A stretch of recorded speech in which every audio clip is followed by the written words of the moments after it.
I lived in the mountains my whole childhood, and when I was 12, I was friends with these sisters that lived one cul-de-sac over. The roads were separated by a patch of trees, and I would walk through them to go to play with them. And one day, my dad and I were invited to a barbecue at their house. That evening, me and the sisters and their friends, we were jumping on the trampoline in the backyard when the younger sister started acting weird. When asked, she said that she was seeing something on the far side of the next-door neighbor's fence every time that she jumped. One by one, we all tried it, and we all could see, well, something. At first, we dismissed it as the neighbor's big fluffy dog.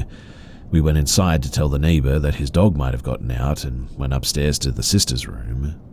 But while up there, they started telling us about a skeletal figure that would enter their room at night and watch them. The younger sister told us about one time she threw a pillow at it and it hit the figure, and about how they think that it gets up there by climbing the gutter pipe next to their window. We all went quiet because we were scared, of course, when we heard like a clicking outside the window that clearly sounded like metal. Of course, we all dashed out of the door and downstairs to the adults because we were thoroughly freaked out. I had my dad carry me home because I was too scared to look into the dark woods. But even then, I didn't fully believe them, until they moved away a week later, and I saw the thing myself. It was late evening, and I was heading inside after playing in the woods, when I saw it peeking at me from behind a tree. It looked like a skeleton, except sharper, with spiky protrusions around its joints, and it had red pinprick lights in its hollow eye sockets. I pretended that I didn't see it, and I just hurried inside. That night, I woke up to something scratching at the wall under my window. In fact, I would wake up multiple times a week to the scratching. It was like something was trying to get my attention, so I would look outside, and exactly what spot I was hearing the scratching coming from was tall enough for an adult human to reach their arms up at. And this entity, it was adult human-sized for sure. I never did look, I was too scared, but the scratching happened for years until I moved out of that house. And that wasn't the only time that I saw the thing in the woods, but I never saw it again after I moved, so it must consist there or whatever. I don't tell this story a lot because people always dismiss it as just a deer, but that would have had to have been one consistent deer scratching at my wall 3 to 4 times a week for at least 3 years straight, which to me, that just doesn't add up.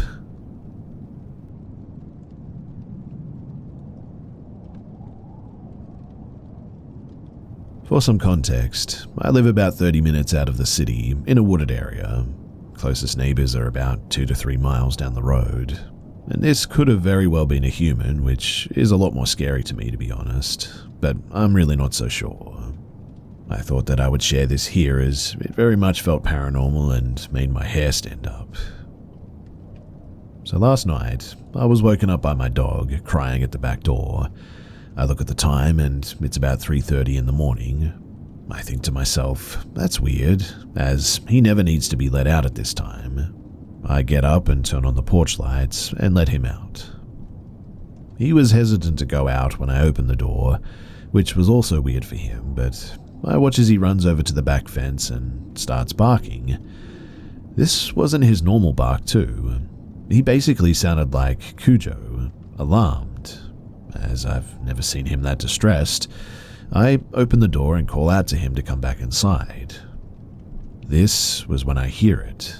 Whistling, but it sounded like someone whistling a song.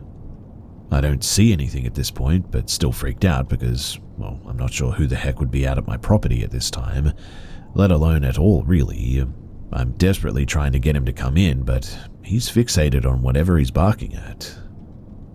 I run to the kitchen to grab his treats, hoping to bribe him inside. I come back to the door and I hear someone or something barking back at my dog, but in a high-pitched voice. In fact, it sounded like when a human barks like a dog, if that makes sense. I look towards where the noise is coming from and can barely make out what looked like, I don't know, glowing eyes staring out from the forest. The whistling starts again for a moment, from that direction too, and as soon as I shook his treats and called out to him, I hear a very loud and deep growl. Not from my dog, definitely not from my dog. It didn't sound human either, but that noise sounded like a very mad, very large animal or something like that. My dog comes running in through the door, straight past me and his treats, right into his crate. I slam the door behind him and lock it, brought him into the room with me, and barricade us in there till daylight. Now, I could reason that the growling could be a bear or maybe a mountain lion, but what was the whistling and the human-like barking? I'm really not sure what it was, but it was enough to scare my dog to the point where he was trembling and panting. He's a German Shepherd, and he's a big brave boy most of the time. In fact, I've never really seen him that upset. I'll admit, too, that I am terrified and hope that whatever that was never happens again. I will admit, too, that I am terrified and hope that whatever that was never happens again.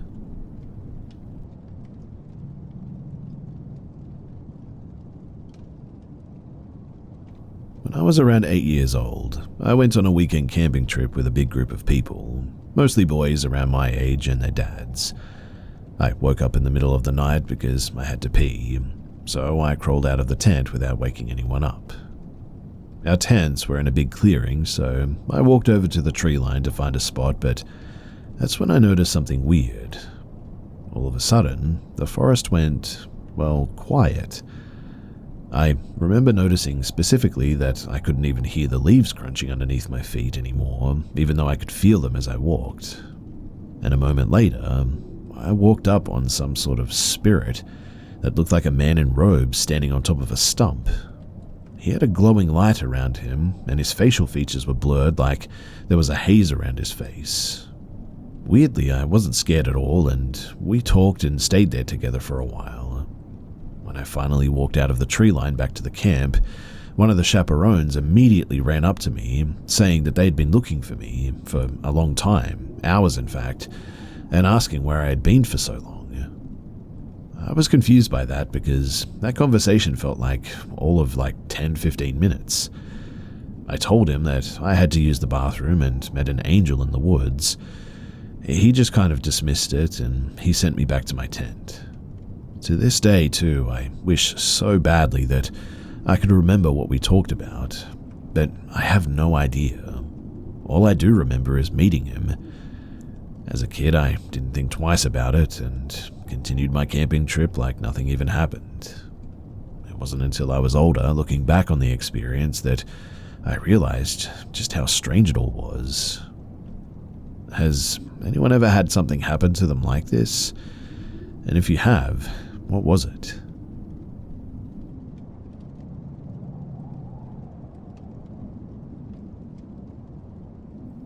It was 2007 and I was 13. The new SmackDown 5 Raw WWE game had just come out, and I went into my small town on a Sunday morning to purchase it. After purchasing the game, I was in awe of the cover and the synopsis on the back of the game, so I sat on a bench to read it and take in the excitement of buying this new game. I lived in a small market town in England, so Sundays were often very quiet.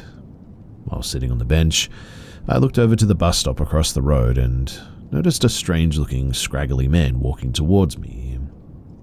I was a bit nervous seeing this because, although I was 13 or 14, I looked about maybe 11 as I was very small. On his approach, he asked me, "What's that you're holding?"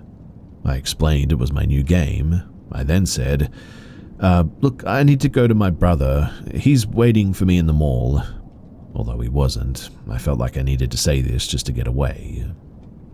As I walked off, the man began to follow me, asking my name, my age. I replied Lee, which was a fake name, and told him a fake age. On entering the mall, I started walking quicker and quicker, but I didn't want to start running, for some reason I wanted to save face, I guess, but he kept asking if I had a girlfriend, and as he got closer, I noticed he had a scar down his face, and also lots of jewelry on. To his question, I responded yes, as I thought it may put him off if he knew that I had a girlfriend. I then ran into a shop in the mall and started flicking through the magazines, but he persisted with the questions. I then got up the courage to run as fast as I could, but he began to chase me. Eventually I got away, and when I got home, I didn't tell my parents and I just went upstairs and played my game, but later that day I told my mum and she called the police immediately. I then had to go to a police station local to myself and tell them what happened and pick him out of a number of photos the police had on a laptop.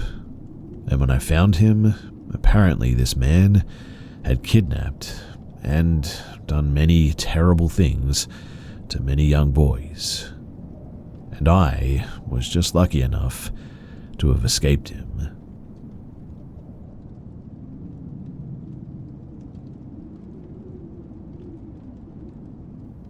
So my house has, for as long as I can remember at least, had major levels of paranormal activity. It's an old farmhouse that's been passed through about 4 generations of my family, and there have been plenty of deaths on the property too. It was built around 1880, and while it's not got a particularly bloody past, it definitely has its stories. My grandma died in what would later become my nursery. My great-grandfather fell out of the hayloft back in the 1920s. They found an old unmarked grave left from the Civil War that got left behind in the 70s, etc., etc. Activity is as common as a housefly around here, really. Cabinets and doors open and shut, things get moved, footsteps in the hall when nobody else is home, figures in doorways. We hear a voice in the old grain silo sometimes, which isn't possible because if someone was in there that they'd suffocate. None of it feels or acts malicious, so I guess we're just used to it, and sort of take it on the chin for the most part. I'm so used to it, in fact, that I completely ignored someone trying to break into my back door last night because I just thought that it was the normal activity. I was in my brother's room, fiddling with his PC for some stuff, and I heard weird knocking sounds from outside the house. Knocking is sort of normal here, but it's usually inside. But in the end, I just went ahead and ignored it. This went on for about 3 to 4 minutes before my dog started growling really loudly. So loudly, in fact, that I could hear him from across the house. He really doesn't growl at anything besides the basement door, so I thought that was a bit weird, and I went to go and calm him down in the living room. I heard the back door in the kitchen shaking and yelled, "Stop it, you're going to break the handle," because that's just the sort of thing that we say when something is getting particularly rough. And maybe 30 seconds later, I hear the door swing open, and without really thinking about it, I yelled, "I'm pretty sure I told you to knock it off." And I didn't realize anything was actually wrong until a voice that I didn't recognize cursed super loud and the door slammed shut. Of course, I immediately ran to see what it was, just in time to see a silver truck peeling out of my driveway. So, yeah, essentially, just a warning not to get too comfortable with your haunted housemates, because it might turn out that it wasn't them after all making the noise.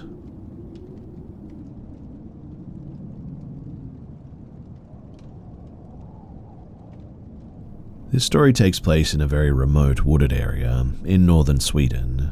At the time, I was about 15 years old. So I and my cousin's family were staying in our summer cabin. The cabin is placed on a hill, and at the bottom of this hill there's a lake with a wooden bridge and 2 boats. The property is surrounded by a dense forest, so the only thing that you could really see when looking out the window is the hill leading down to the lake and boats. It was maybe 9 p.m. when me, my dad, my sister, my 3 cousins, and their dad decided to light a fire down by the lake. My grandparents, aunt, and mum decided not to go because it was getting late. We just wanted to look out at the lake, stargaze a bit, and chat. We brought our grandparents' dog and our cousin's dog out with us. We walked down to the lake, lit the fire, and we started talking. After about maybe an hour, the conversation had sort of fizzled out a bit, but it was nice and quiet. And suddenly I started feeling a bit off and just couldn't shake the feeling of being watched from the woods. We were sitting with our backs facing the woods and the cabin. The feeling was unsettling, but I tried thinking about other things when, from out of nowhere, my dad just says, "Yeah, I'm good." Everyone turned to look at my dad in confusion since there was no conversation taking place. Dad looks back at the cabin and then at my cousin, who was sitting next to him, and said, "Yeah, I'm doing good." "What?" she responded, confused. "You asked me how I was doing, so I answered," Dad said. "I didn't ask you anything," my cousin said. Dad looked confused and then said that he had felt someone lean over and whisper in his ear, "Hello, how are you?" He described feeling whatever it was breathe on his neck and put a hand on his shoulder. He thought that it was my mum at first and turned around but didn't see anything, so assumed it was someone here. But right after explaining this, the two dogs that were with us started growling loudly while looking behind where my dad was sitting towards the woods. We all freaked out, put out the fire, and we started running towards the cabin. And yeah, we haven't gone outside the cabin when dark ever since then, and it's a memory that I'll never forget. Whatever it was nice enough, I suppose, to ask how Dad was doing, so I don't think it had bad intentions. But if anyone has any idea as to what this could have been, then please do comment because I would love to know.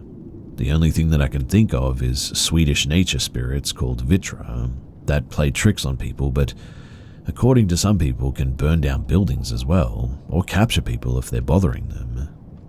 In other words, they aren't really known for being nice, so I don't know.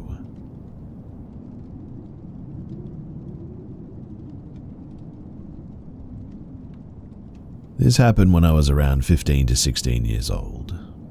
My best friend and some of my classmates, they smoked a bit, like 10 to 11 p.m. at night, before my best friend and I split together from the rest of the guys to go and get some munch at a gas station.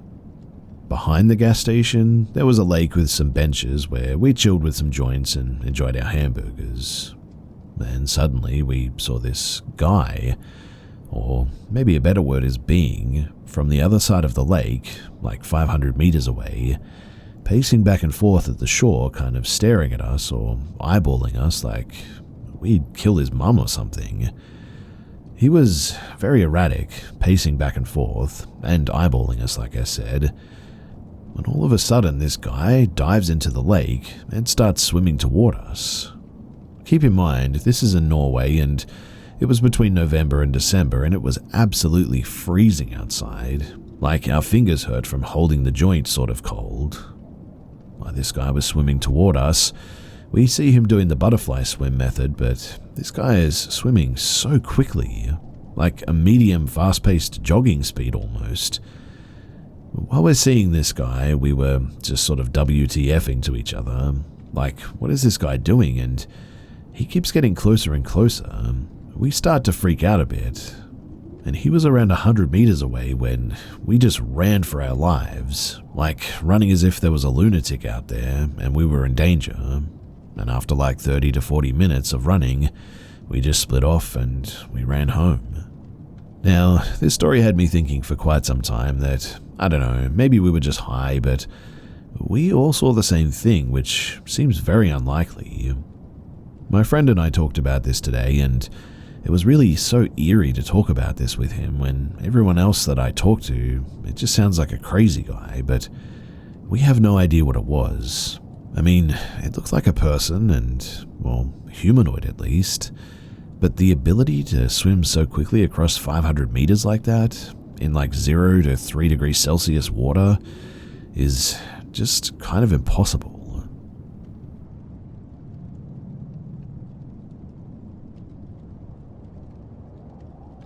I'm one of those people, as far as I know anyway, who has never had a single paranormal encounter. Whenever I tell this story to people, though, they always believe otherwise. So I was very small, definitely not older than 7 years at the max. I was playing in my backyard as usual during the day, and there's this concrete wall that separates our property from my neighbors, who happens to be my uncle. The wall was like broken down on one part, and you could easily go through it to my uncle's side. But you'd have to walk through almost half a mile of weeds and tall grass to get there. I knew that there were rats and some trash there too, so I just never really went back there, though I did play near the wall quite a lot. Now one day, I was doing just that while my mum talked to my grandparents in the kitchen. I couldn't see them, but they could see me and were close enough to hear. Anyway, I was near the broken part of the wall when this other little girl appears out of nowhere on the other side. She was super friendly and looked a little older than me, I guess. I remember her vividly, wearing oversized bright blue jean overalls and a pretty straw hat. I remember describing her to my mum as farmer clothes, and it made sense since this happened to be in summer. She looked like a Sarah Kay illustration from the clothes, but she was very pale, had freckles and straight kind of shoulder length, but maybe longerish hair, I guess. I have no recollection of what we talked about or what we played, but that's what we did for like several minutes. She told me her name was Margarita. She was really fun to be around, but I remember feeling weird about the fact that she wouldn't ever come to my side of the backyard, yet was very insistent that I went to where she was. Of course I wouldn't because of the rats and the trash, and that I was very certain I wasn't allowed to go there too. I remember though explaining this to her and her looking sort of disappointed that I should ask my mum first. Now this next part I remember very well. She insisted that my mum would be okay with it, that there's nothing bad like rats behind the wall and that I shouldn't be afraid. Mind you, she didn't seem angry about my objections. She just seemed sort of annoyed that I wouldn't just trust her. That made me feel very self-conscious, enough to say that I'd go, but I still should tell my mum first anyway. I don't remember her reaction to that, but I thought that she would be happy that I said yes in the end. So I run back inside and explain to my mum the situation. She's understandably weirded out since that wall is not connected to the street or anything, and the only other girls who would go there beside me didn't fit the description at all. My cousin was 2 years younger and not at all like the girl that I described. The other neighbors were too far away and their kids didn't look anything like that either. But I remember she paused and starts talking in a way kid me is sure that she thinks that I'm playing. But I assure her, slightly offended, that Margarita wasn't imaginary. So we go outside so that we can meet her. I run back outside so I get there first. And the whole thing couldn't have taken any longer than a minute, but I don't see her anymore. Of course, I start calling out to her, thinking that she must be behind the wall, shy maybe. My mum then begins talking like one does to a kid's imaginary friend. She's talking at nothing. I'm annoyed as heck at this point. Even writing this I am, because I know that I didn't make her up. I started looking around for her, but my mum was growing impatient, and she didn't like that I was about to go behind the wall because I'm not allowed to, which annoyed me more because I knew that, but now it looked like I didn't. I expected her to come back the next day, but after that, I never saw Margarita again. Which I can see is probably one of the reasons why my mum thought that I made her up. It's more of a grandma name than a kid's, I suppose. Anyway, my mum surely noticed that I was expecting to see her again, so she acted like Margarita was there already. I felt like I had an imaginary friend forced upon me, and I was still sad and angry, and I couldn't prove I was saying the truth, but I guess I was just too little and easy to influence, so I too kind of made myself believe that I had an imaginary friend named Margarita. Just that, now that she was imaginary, she wasn't the girl that I saw, because I did, and instead a big butterfly like that one butterfly Pokemon that I liked. I knew that she was imaginary, unlike the real Margarita that I met that day, and felt a bit silly playing with her, but it also felt nice and comfortable, so I had Margarita, the Pokemon rip-off butterfly, in my mind for a couple of years. But I never did forget about the real one and the feelings of my mum not believing me again.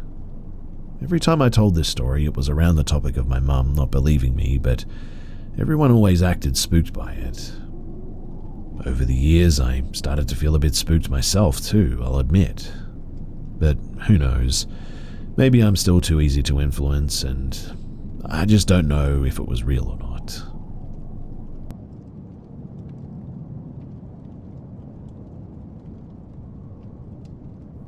Being of Middle Eastern descent and growing up later in Western Canada, I remember faintly when we lived for a time in Saudi Arabia, when my dad was a contracted architectural engineer for a large American weapons company, where he designed and built foreign employee offices, living quarters, and buildings for the testing compounds in the harsh Saudi desert with other engineers from across the Middle East and Europe.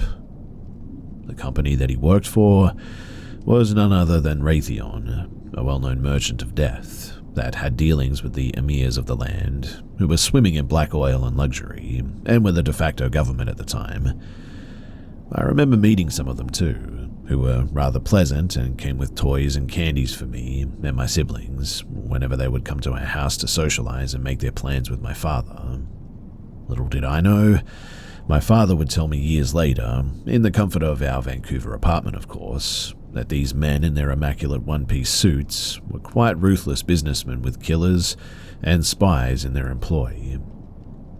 We had hosted men who were cousins, uncles, and brothers to the Saudi royals. They had toppled governments and raised up armies and militias and even terrorist groups all across the Middle East and Africa. My dad had one colleague that could build a bomb from common items in your fridge and under your sink that could level a building, and that he learned this from intelligence agencies that will remain unnamed. I was about 6 years old when we left for Canada in the early 90s, but I remember our time there, an old brick bungalow house we had lived in, a large accommodation with a sandy yard. It was a sparse neighborhood. There were other houses, but not close enough to be in each other's business or hear your neighbors' noises.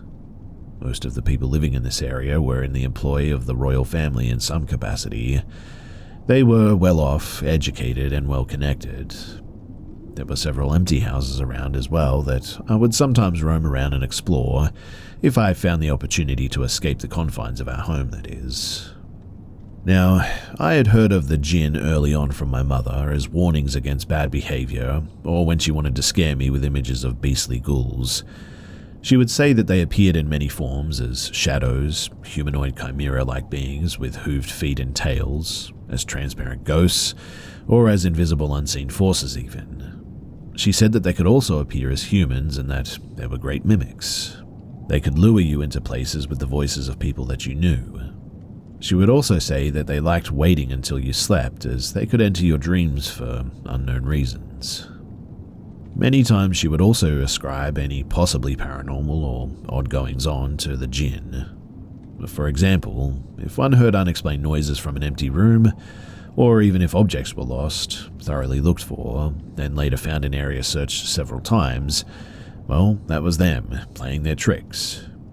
She would often say a prayer against them and or curse them either in the singular, shaitan, or in the plural, shaitan.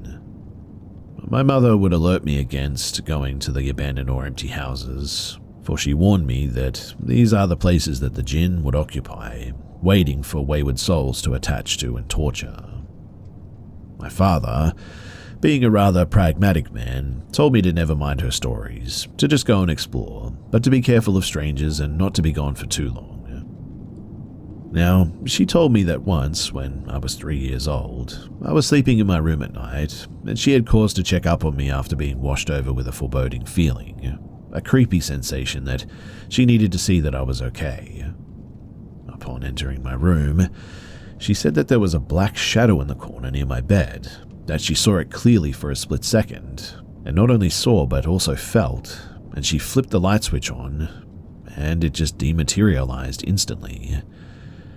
Being scared for her child, she spent several nights in my room with me before she brought a holy man to cleanse the space and say some prayers. After which, she said that there were not any more occurrences of shadows looming over her children, and she seemed satisfied with that. I don't recall ever seeing any moving shadows or ghouls in that part of my life, but there was something later, in my late teens, several occurrences of, well, what I can term as shadow people appearing. We had moved to British Columbia by this time. We're awarded citizenship for some years. I was finishing high school, well-adjusted, lots of friends at school and even in the building that we lived in. My two brothers and sister were friends with all the other kids and teens who also lived in our building, and the neighbouring apartments as well. This was in the early 2000s, before kids had cell phones or even spent time on computers, really. We were always doing something outside in groups, having fun and just causing a ruckus. In fact, I don't even think a day was spent inside.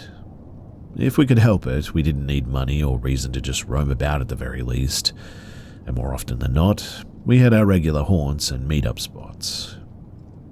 I remember one particular night, though. I was maybe 17 or perhaps 18, where I had an experience that was quite jarring and was also shared with my brother.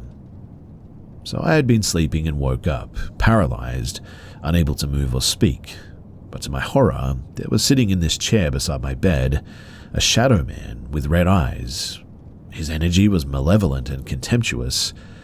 He didn't speak, just sat there, and even though I couldn't see a mouth, I knew that he was grinning. I could sort of see the outline of it. He was definitely a man, but just made of shadow that my eyes couldn't see through. He was watching me struggle to break my paralysis for what felt like 5 or 6 minutes. Obviously, I was terrified and couldn't keep a straight thought in my head, but I was trying to somehow run away, even though it was impossible. I remember making mewling noises and moaning, trying to scream, but everything was paralyzed. Even though my mouth was agape and I couldn't shut it, I still couldn't scream. I couldn't do anything but try to scream, and it was just coming out as muffled noises. In that moment, I could feel that this shadow being was deriving pleasure from my anguish. He was just sitting there, about 4 feet away from me, as clear as anything else in the dark room, just staring at me with those red eyes. Then, all of a sudden, he stood up, belched out an evil chuckle, and zipped away in the direction of my brother's room down the hall. He flew at an alarming speed. Weirdly, too, I could see 2 trails of red light as his eyes left along with the shadow body, at which point I snapped out of my paralysis. As soon as he left my room, the paralysis, it broke. All I could focus on was his laugh before he left, and honestly, I thought that it was over, that this thing zipped away out of the apartment back to, well, wherever it is that it came from. At that, I got out of bed and went to the kitchen to get a drink of water. I was shaken up, I'll admit, but I was convinced that this was just a weird, vivid dream of some sort. It did feel real, as normal as life, in fact, as real as talking to another person. And I mean, I definitely seemed to be awake. I wasn't sleeping. But while I stood there slowly drinking my cold water, I heard the same muffled screams that I was making coming from somewhere down the hall. It was coming from the last room, my middle brother's room. I walked over there and listened by his door, and yes, he was making noises, so I opened his door and I froze as I saw a portion of the air on top of him was dark, darker than the already dark room. It was like a cloud was sort of hanging over him, and he looked sort of paralyzed like I was, and he was moaning exactly like I was too. I can only describe it as sort of silently screaming, but I ran over and shook him awake. It took a few seconds, but I shook him hard and eventually he came to. He looked at me with eyes wide in fear and said that there was a shadow man with red eyes laughing at him while he made him frozen. He said that he woke up paralyzed as this shadow man came into the room, and this thing was standing above him the whole time laughing and just watching him struggle. Honestly, I could barely believe it. I told him that it just happened to me too, and that I heard him from the kitchen. I told him how it left my room and went in the direction of his room after it let me go, and both of us had trouble sleeping that night. It was the most surreal experience that I've ever had. This was the first time any paralysis happened to him as well, and the first time anything like this event had ever happened. He wasn't into any paranormal stuff, and it was a shock to him that things like this could even happen. He never took my mother's story seriously, I suppose. He was always just as level-headed and grounded as my father. Unlike me, I did have an interest in these things, and UFOs, ghosts and the such. But I also remember this as a shocking first time. It was sort of an assault on my reality, even if I was open-minded to the paranormal. In any case, we told our mum about it the next day, and she immediately blamed a jinn. She was reminded of the time that she saw a shadowy presence in my room back in Saudi Arabia. We couldn't stop her from praying in our rooms and lighting her incense to clear the bad air. And it must have worked as, well, I never felt that presence return. But it certainly wasn't the last time that I saw a shadow being. It was never as blatant and in your face as the first time, but it happened many times more. I've told this story to many people and shared it online even, and have never heard of a case where the shadow being attacked 2 people consecutively. So, was this just a case of sleep paralysis hallucinations? But how did me and my brother share this delusion if that's truly what it was?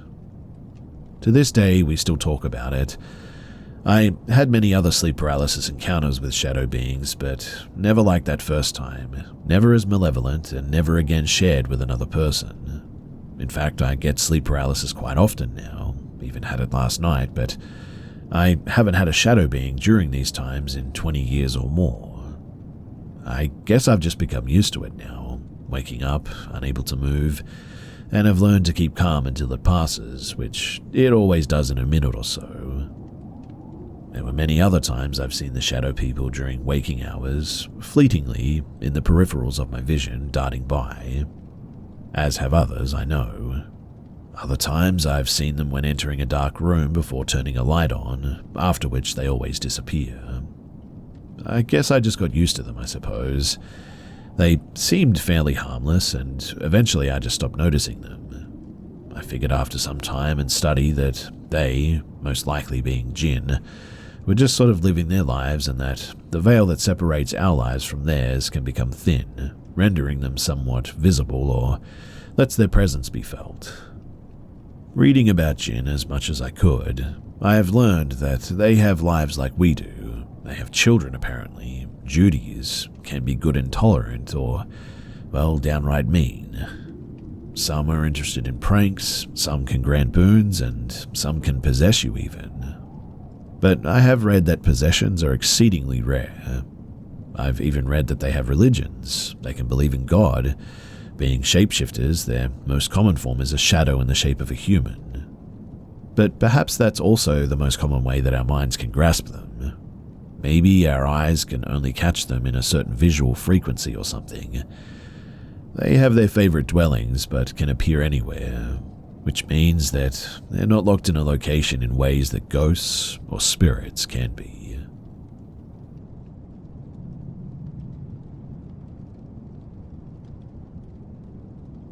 One night, when I was maybe 19 or 20, I had an encounter on the Blue Line train in Los Angeles that still haunts me to this day.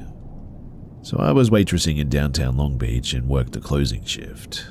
I was on the train around midnight, heading towards Los Angeles. It was just me and one other man on the train. I had my headset on, minding my own business, and he was sitting in front of me with his hood up. Everything was fine too until we neared Watts, California.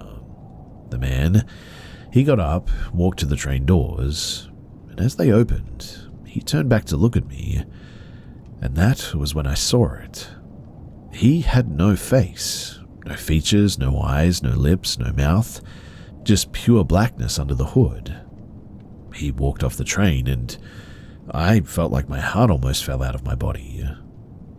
20 years later, I'm still trying to figure out what I saw that day. Has anyone else experienced anything like this? Or do you have any ideas as to what this could have been?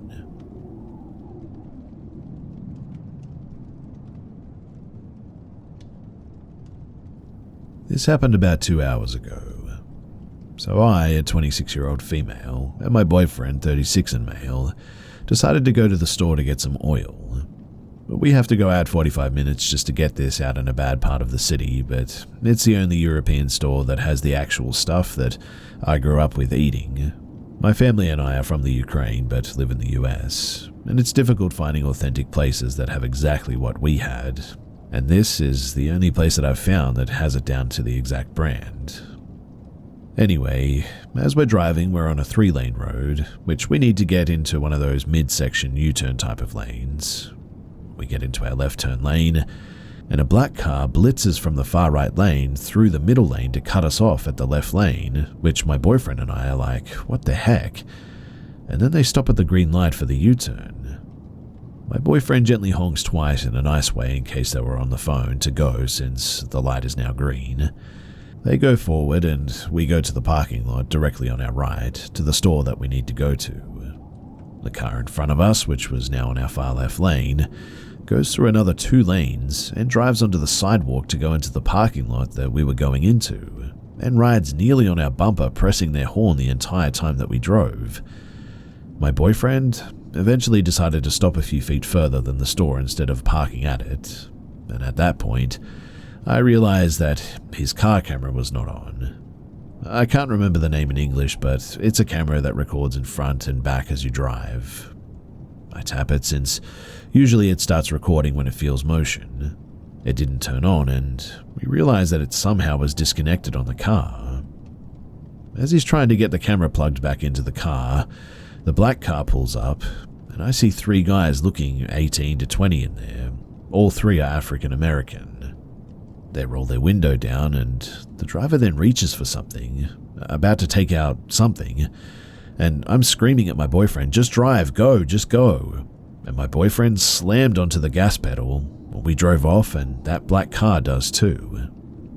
My boyfriend suddenly began doing donuts in the parking lot to get their car to back off while I'm screaming, oh my goodness, the police, call the police, I need to call the police, and managed to dial 911 as he was doing his last donut, and then suddenly began driving out of the parking lot. The black car was still chasing us out as I finally got an answer, and when the police asked where we were, I sort of blanked out and stuttered in panic that we were currently being chased, and my boyfriend yelled out what road we were passing. He used to do Uber for like 7 years, and he knows every street name by heart pretty much. The guys, though, they kept going after us until we were about 3 or 4 blocks away from the police station. We stayed on the line, and they probably realized what we were doing and swerved to a random road on our left. At some point, we got disconnected, but the officer called me right back and stayed with us as we pulled into the station. We explained what happened, and the officer was nice. He offered to escort us back to the store following our car in case the guys were still there. We showed the skid marks, and the officer said nice as a bit of a joke. It was all good in the end, and he did paperwork as we grabbed the sunflower oil that I really wanted, and had my boyfriend try authentic Slavic ice cream for the first time, which he agrees is 100% better than the American stuff. And we decided to cut our day short, thanked the officer, and we went home. My boyfriend said that he was amazed at how quickly I made all the right decisions and was actually surprised I even called the police because he's aware that I have a history of being, SA'd by 2 on-duty officers 4 years ago, and I've been too terrified to call or speak to officers since then. But I was so terrified of getting shot that my only priority was to call the police in the end. I was so terrified that my chest hurt, and I was happy that we were safe. My boyfriend is now laughing, saying that he can now prove front-wheel Dodge cars can do great donuts, but I genuinely hope that I don't run into those 3 guys ever again.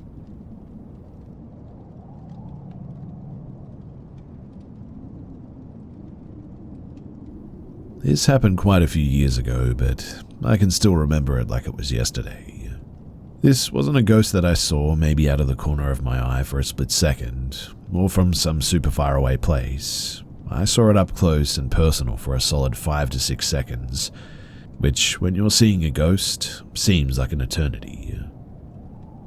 So I was laying on my couch at night, when all of a sudden I see a spectral figure, made of blue light, emerge from around the corner of my hallway and start walking toward me. He was made of light, but he was also sort of transparent as well, so I could see through him. He couldn't have been more than 10 to 15 feet away from me. I was completely floored, perplexed, amazed, shocked, all at the same time. He was in such great detail that I could tell what type of clothing he was even wearing. some type of military garment, and that he was young, an Asian male in his 20s. He had a stoic, somber look on his face, almost sad, I would say.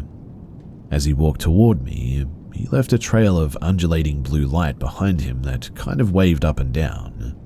This lasted for a solid 5 or 6 seconds, the entire time my eyes are completely wide open and I can feel my heartbeat start to increase.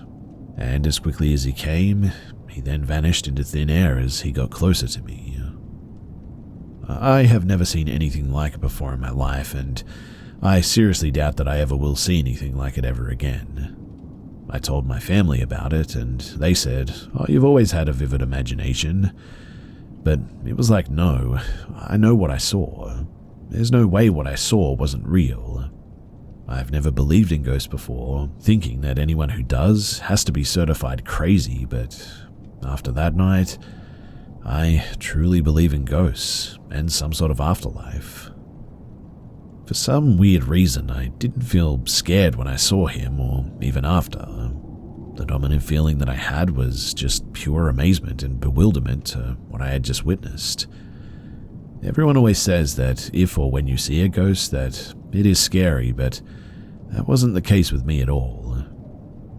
So, am I crazy? Has anyone ever seen anything similar? If you have, then please do share your thoughts, because truly, I could use it right now.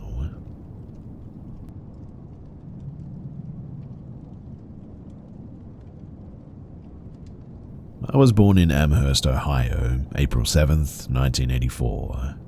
When I lived in Lorain, Ohio in the late 80s, I lived in this 2-story house. It was old, and there's just some things that are in that house that always left me puzzled, and in a bit of a total mystery, I guess. I'm now 40. I've talked about my experiences with other people, but all I get back is snickering, made fun of, or laughed it off as being unbelievable. I've talked about this part of my life the same way, and nothing ever changes my story. Behind our house, my mother and father created this huge, beautiful garden. And between the ages of around 3 to 5 years old, my parents would throw some weekend cookouts. My dad would invite his work or drinking buddies over, and Mum would invite her people as well. The floor model stereo would be out to play in the background, Dad would be socializing with his people, the grillers grilling, my light blue kiddie pool would be filled up with water, our front yard would be out of parking spaces. The driveway was spoken for, so the rest would just have to park their cars in the backyard where we were. Now, one weekend, I decided to walk around the house by myself for some reason. I had no reason for doing so, but I was just walking. I found myself in the front yard alone, so I decided to continue journeying around the house into a full complete circle. When I had done that, I came to a shocking discovery, though. Everything and everyone was suddenly gone. I mean, the pool, the stereo, people, cars, even the garden was gone.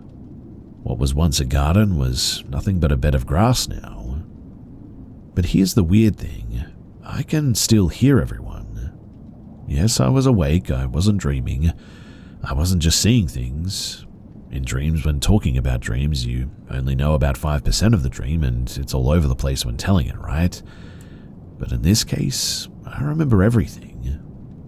The way that I've explained it here is the way that I've explained it for almost 40 years now as well. Ever since, I've always been convinced that I've found what seemed like a portal, and so I kept doing it. It was the same result every single time. Everything was gone. Sometimes I often wonder what would have happened to me if I had just kept walking circles around the house without stopping. Would I have happened to become a missing persons case, or someone erased from memory altogether? I've recently gone back to that house in Ohio since moving away in the late 80s. I was excited to show my wife and kids the first house that I lived in. I was also excited about the thought of actually getting some answers and putting to bed this mystery. But when approaching the house, all we arrived to was an empty lot. I felt sad, sort of ticked off, and beyond disappointed. All that I have are what seems to be made-up stories, but still I live with this mystery. And that's why I'm here. I would really like to try and get some answers as to what this was, and I'm really hoping that someone somewhere has had something similar happen to them, or has an answer or at least some thoughts. All are welcome to comment because, like I said, I am completely perplexed.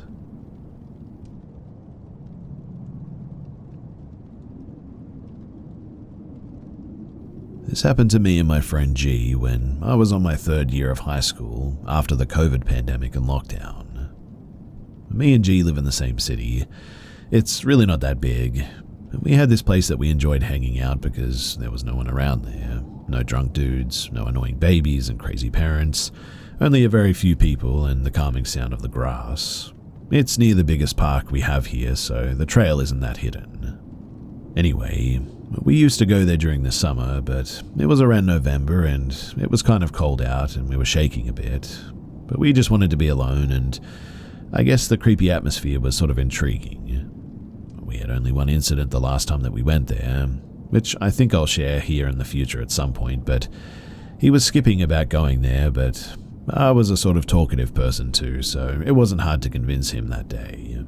And I kid you not that a few minutes after we entered the trail, somebody's shadow began to block the only way out. This was kind of scary because, it was pitch black, 10:40 p.m, and it was winter, and my phone's light was the only sufficient thing that we had for seeing the silhouette. I think it was a man, definitely not long hair, but I don't know how tall, and I'm not completely sure it was a man. Even though I flashed him with my flashlight from my phone, I still couldn't see the colors of his clothes or body or anything. It was just too dark out and my phone wasn't strong enough, and it had a lightless background. Not even the moonlight was out that night, nor the flame of a lighter that he used could change that as well. It was completely black and he was devoid of color, except for the sort of sub-cattering high of that little flame and my light. He didn't move at all, except when he took the lighter from what I assume was a pocket on him. I was terrified, G was terrified and was grabbing my right arm as if his life depended on it. But no matter how much we were shaking or panicking, that man didn't move. He stood still on the trail without making any type of sound. So I started saying out loud how lucky we were to have brought our knives with us this day, in case we would have found something dangerous. At one point, me and G discussed about calling our parents to take us from there, and that we would have to elaborate a story so that they wouldn't be concerned. But as I turned to watch my phone, G said that we still needed the light on the guy to keep an eye on him, so I immediately raised it in the direction of that man, and I was shocked. G was frantically tapping my arm saying, "He's not there, we need to go," and it was true.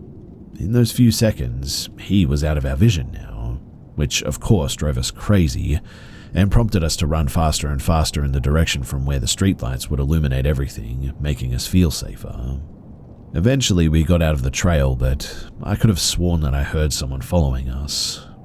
Of course, I stayed with G for the rest of the evening until we arrived at his house complex. I felt really guilty about getting him to go there that night, and so I accompanied G back home, and it definitely made me feel a little bit better, but I don't know. Maybe it was nothing, and maybe I'm just overthinking it. Maybe the other person was as scared of us as we were of them. But something tells me that whoever that person was, that they were up to no good, and we just so happened to be in the wrong place at the wrong time.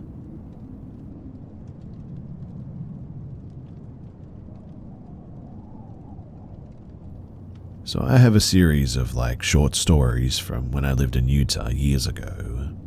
These stories, they take place in the time period from 2003 to 2014.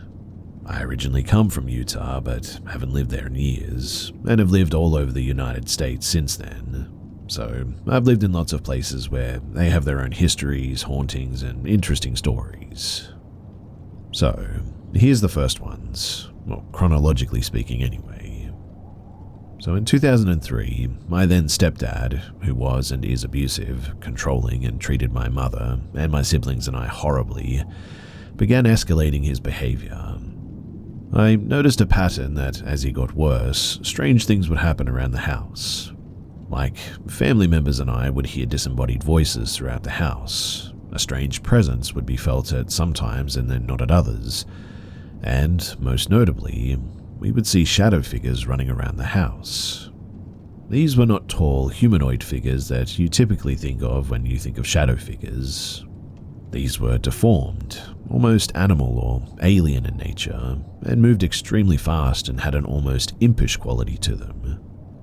We would occasionally hear a man's voice in the house calling our names too, but we left that house and moved to a different neighborhood north of Salt Lake City in Bountiful, Utah. After settling into our new home in Bountiful in August of 2004, other members of the family began noticing strange things too. Footsteps would be heard in the hallways late at night. My mother would be working in her office at her computer and occasionally hear footsteps, and one night she felt something touch her back even. She turned around and there was obviously nobody there. Later, my brother saw an apparition of a young girl wearing white standing at the end of the hallway. Thinking that it may have been one of my sisters, she went to go and check to see if everything was all right, and the girl just disappeared, and my mum saw that both of my sisters were both still sound asleep in their bedrooms. After doing some research into the history of the house, we learned that a young girl had passed away from leukemia in that same house a number of years prior. Her bedroom, it had been the same room that was my mum's office. And the old photo of the girl who passed away matched the appearance of the apparition that my mother saw at the end of the hallway that night.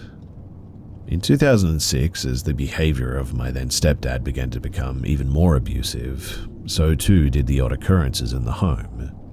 Our family dog would frequently panic and bark or howl at nothing in the air, especially when in the basement. The paranormal events culminated in a few members of the family, not me though, seeing about a dozen entities, semi-translucent in appearance, and of ghastly appearance as well, surrounding the former stepdad while he was sitting in his chair one evening. In October of that year, around the same time the apparitions were seen, our family dog tragically died by being attacked by a pack of wild animals, either raccoons or coyotes, in the middle of the night. 2007 and 2008, they were pretty quiet years for the most part, and in 2009 the year opens pretty uneventfully, but activity starts ramping up big time in the spring and early summer. On my brother's birthday, in June of 2009, I lived at my grandparents' house with my family, and I was in the front yard waiting for the rest of the family to come out to the car to go for the birthday outings. About maybe 300 yards away, I see a young woman, wearing what looked like 1980s punk clothing, and her blonde hair in kind of a side ponytail, walking casually down the street and screaming for help. Her voice didn't sound normal though. It sounded much farther away than a mere 300 yards, and it also sounded kind of, like dreamy almost. Fair enough, it wasn't a neighborhood with lots of houses and trees, and it was on a hill, so the acoustics weren't what sold it for me, but I immediately went inside and told everyone that there was a girl crying for help down the street. We got in the car and drove up and down the streets looking for her. Keep in mind too that it was midday, everyone else was still at work or school. This was literally a few days before summer vacation. So unless she was a resident, which she wasn't, it was a small neighborhood where everybody knew everyone and she didn't look familiar at all. It was unlikely that she could have just disappeared or gone somewhere before we reached her. I later learned that a young lady matching her description died of a drug overdose in the 1980s in that very neighborhood. That same month, in 2009, my family and I went to a cinema to see Monsters vs. Aliens, which had come out in March of that year and was still playing in the theaters in June. While my brother and I are watching the movie in our seats, my mum leaves with my sister to go to the restroom, and they come back sort of shaken and terrified. "What happened?" I asked after the movie. My mum and sisters then tell me that my mum had been picked up and thrown out of her shoes by an unseen force while walking down the hall. Apparently, when she got off the ground, she was 5 feet from where her shoes were, and they were still standing upright in the spot where she had been standing when she fell. Obviously, I wasn't there to confirm this, but still, with how shaken up they actually were, I do believe that something happened. For the years 2010 to 2011, I didn't live in Utah but had experiences elsewhere. 2012 was relatively tame and had little in the way of notable supernatural experiences. In 2013, I didn't live in Utah but had multiple experiences while living in Tennessee. And then the next Utah stories are, in April, I was staying for a few weeks with my grandparents, and my family and grandparents had gone out one day. They were having a fun day outing and doing some shopping or something. This is in the same neighborhood as the story from 2009, by the way, but knowing in our family history that Grandma's house had some strange activity, the previous owner of the house had actually been murdered, we all knew that there was something off about the house. Well, on one particular day, the vibe was particularly off. I was home alone, chilling out, and in no mood for ghosts, and I felt like there was just a very unwelcome and wrong presence in the house. I had a short temper that day and told them to get lost and leave me the heck alone, and called them a series of horrible insults.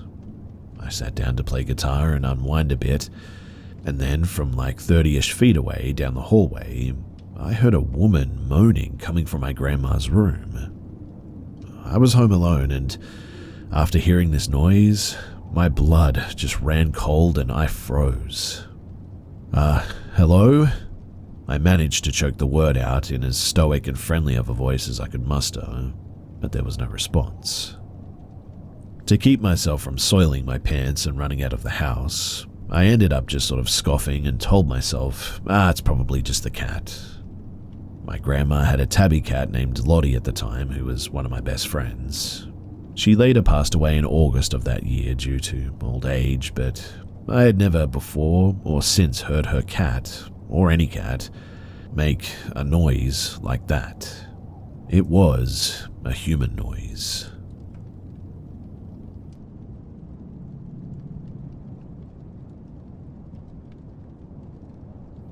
I had an experience a few months back that I still can't shake, as well as other interactions. Maybe it was a dream, but I woke up to my husband yelling my name from downstairs. I yelled back, "What?" and he asked, "Are you going to work?" I reached for my phone and it was 1:20 in the morning. That was when I looked over and my husband was sleeping and snoring next to me. Around February, in my room putting clothes away, so fully awake this time, I heard my husband call my name from downstairs and I yelled back and said my name again. I searched the downstairs after he wouldn't respond, but there was no sign of him. I looked outside and I also saw that his vehicle was gone. Now recently, I was sitting on the couch with my son on my lap, husband sleeping on the other couch, one dog on my left, another one at my feet, when I heard a psst noise to call my cat on my left. Both dogs perk up and look towards it. My husband is still sleeping on my right. I woke him up and asked if he heard it, mostly for comfort I suppose, but I asked my son if he heard it too, but both say no. After that though, I did go through each room in the house and repeated that you are not welcome here, please get out. So far, all has been okay, but I'm still unsure of what I might have been dealing with, and I'm not sure that it's gone too.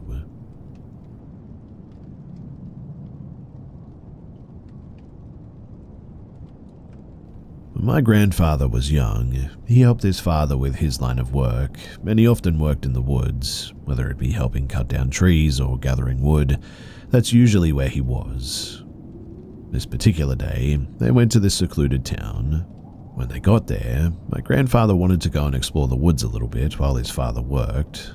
He was warned not to go wandering off too deep into these woods because they were known to be a bit dangerous. However, that's exactly what he did. He ended up getting really lost because he wandered off too far in and he stumbled upon a body of water. Now, this is where it gets a bit weird, and when he told me what occurred here, I could see the absolute fear in his eyes. He told me that a creature, one that was tall and dark, walked out of the swamp. He said that it resembled a woman and had very long hair covering much of her distorted face. She also had a very dark complexion. Whatever it was, it walked out of the swamp and gripped his neck and started to choke him. Then it started to drag him into the water and drown him. He was freaking out, obviously, and begging for it to let him go, and eventually either it did or he sort of slipped out. By the time that it let him go, he was hysterical though, crying and screaming. It was also nearing dark, and somehow his father found him but was confused why his son was so wet. When they went back to town, he explained to the couple who were working with his father what occurred, and they said that they know of that creature. Apparently, a lot of people end up wandering far into those woods and end up dying. They die because that thing apparently drowns them, and my grandfather was very lucky that he was spared. Now, I know that this story might be a little bit difficult to believe, but that's fine. I mean, I believe it because of the look in my grandfather's eyes, who you could see fear in. He's also a very honest man, and I've never known him to be a liar. This all occurred in Morocco back in the 60s, in the northern part of the country.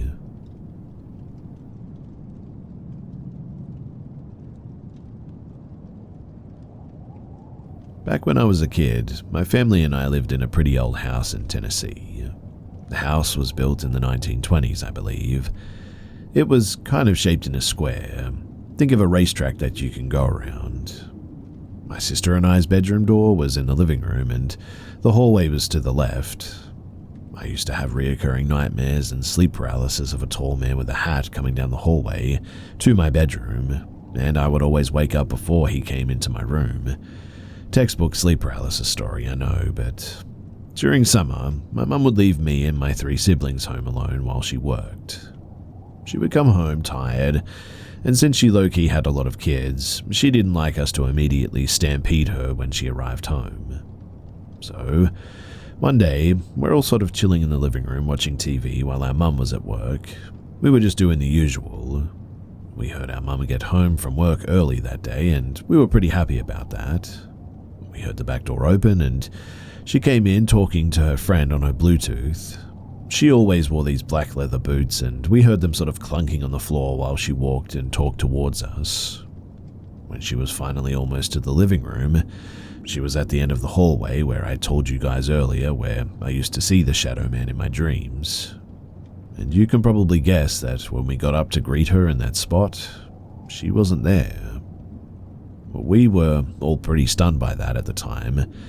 My sister immediately called her, and you can probably guess again that she was still at work.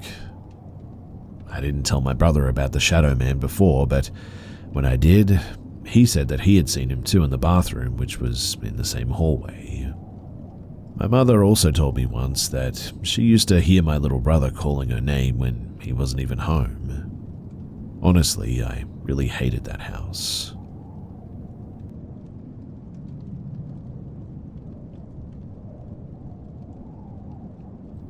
I'm sharing this because, well, I need to get it out. I've lived quietly with these experiences for like 8 years now. I'm 25 and I've had time to unpack what I believe I compartmentalized during a rough period of my life.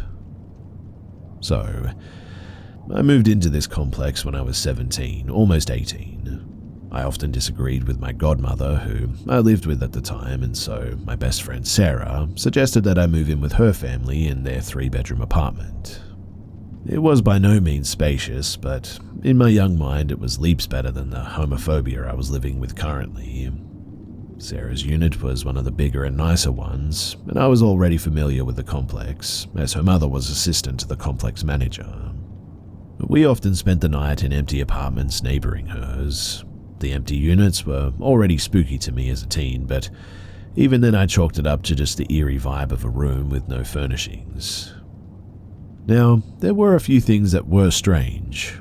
One of the apartments had a doorbell that would ring at random times of the day and night, despite the doorbell system for the complex being broken and eventually even disabled. But that certainly could be chalked up to faulty wiring, so whatever, right? The other empty unit was more transient. people moved in and out frequently, so we spent less time in that unit, although I do have many fond memories of sleepovers there. When we did stay in that unit though, we were never able to get the family dog to come in. She would just stand in the doorway shaking. Although it was creepy, in my mind, she was just being a nervous dog, and I mean, labs can be weird like that. Anyway, when I moved in, I didn't realize how odd it was at first, not for at least maybe about 4 months. I was too caught up in the excitement of living with my best friend. I turned 18 and we spent most of our time out of the complex anyway, either at college or with friends. The time that I did spend at home, it was always lively, full of good food and smells and incense. I loved it.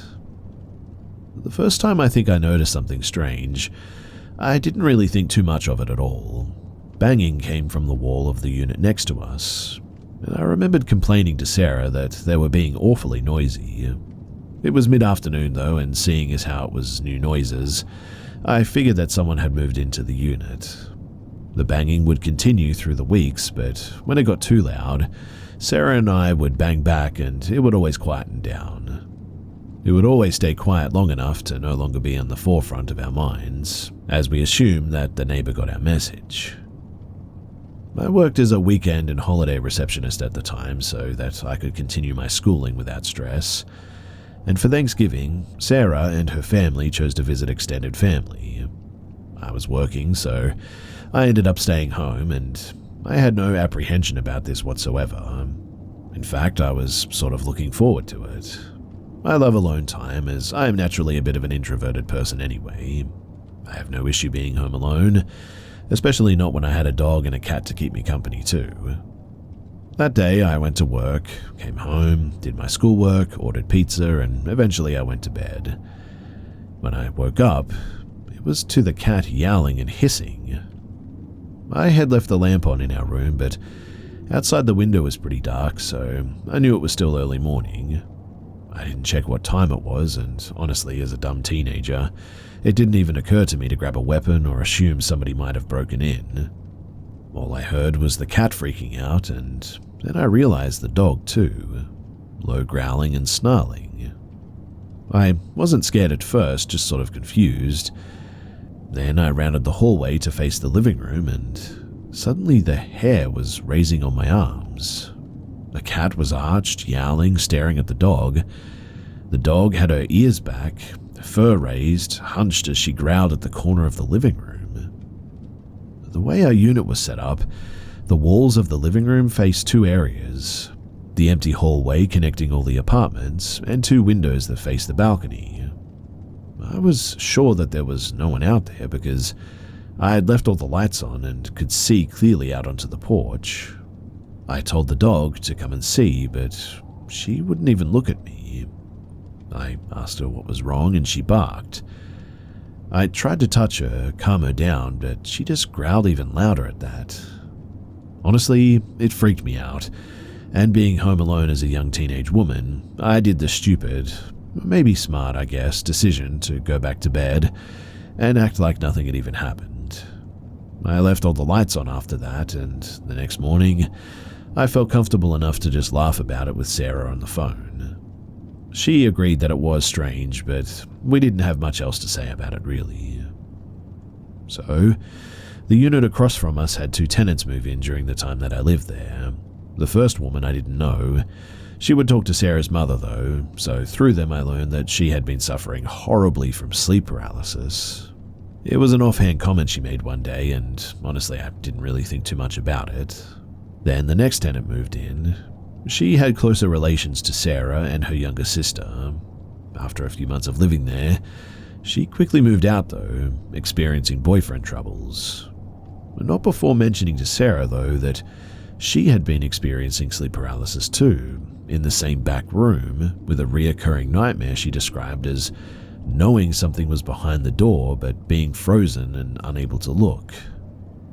This is normal for sleep paralysis obviously, but the way that it was the same room and the way that the tenants had never known of each other, or talked even, it was very strange, and at this point I had lived in this complex long enough to start to feel a little bit uneasy, I guess. I was grateful that we only ever slept in the living room for all of those sleepovers. But the nail in the coffin to this particular unit happened about a month or so later. You see, Sarah and I were looking to move out. We wanted our own space, and we were debating on the unit across from us. At $800 in 2016, utilities paid, it was pretty much unbeatable. Sarah, though, more spiritual than I was, brought over a family friend who claimed to be sensitive one day to test the place out. Sarah never once mentioned the last tenant's accounts to her, and the woman, she made two very disturbing comments in that unit. She called the living room a vortex of depression, her words, upon entering. And in the back bedroom, where both tenants had stayed, she claimed that she was unable to look at the entity behind the door. Sharing this even now still gives me chills, because how did she know that? I am the first to call hoax or scam to spooky accounts. Science and the human brain can do weird things, but this was just downright chilling. In the end, we didn't move into that unit. Now finally, one hot summer day, I was home with Sarah's younger sister watching TV. There was a knock at the front door to the complex, so I went out into the hall to greet a man in an official uniform and badge. He introduced himself as a detective, asked if Sarah's mother was around. I said no and asked if I should take a message. He said that he was investigating a reopened cold case from the 80s where a woman had been strangled in a unit here. The unit, right next to ours, touching walls with our bedroom. Apparently, the killer had hopped the border to Canada, and now that he was back in the US, they were hoping to get him. I relayed the message later and then asked who lived in that unit now. The banging on the walls, it never stopped, and I could hear movement in that unit, I swear to it. But Sarah's mum insisted that there was no tenant. I had no way of knowing this at the time, but the articles that came out later revealed that a woman had been taken hostage in her apartment, hogtied with clothing, and then strangled. Her killer hopped the Canadian border and was caught killing another couple. Which means that for over 10 months, I had been sleeping just mere meters from the echoes of a horrific murder scene. I hated that complex. I moved out about 3 months later with nothing much of note happening, but when I think back on it, I wonder about the area. The cold case of the strangled woman. The complex was right next to a bridge, which was so notorious for people jumping off that they installed a security fence 2 years after I moved out.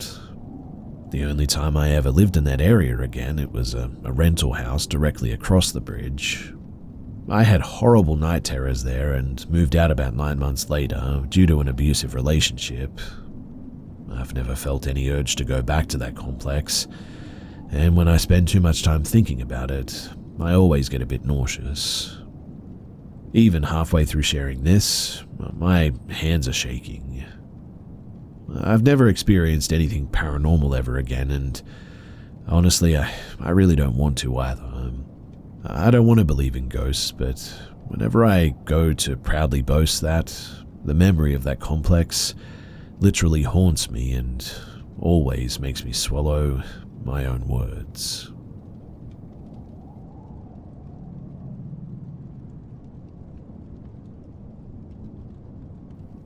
This happened about 25 years ago, but I still think about it on a regular basis.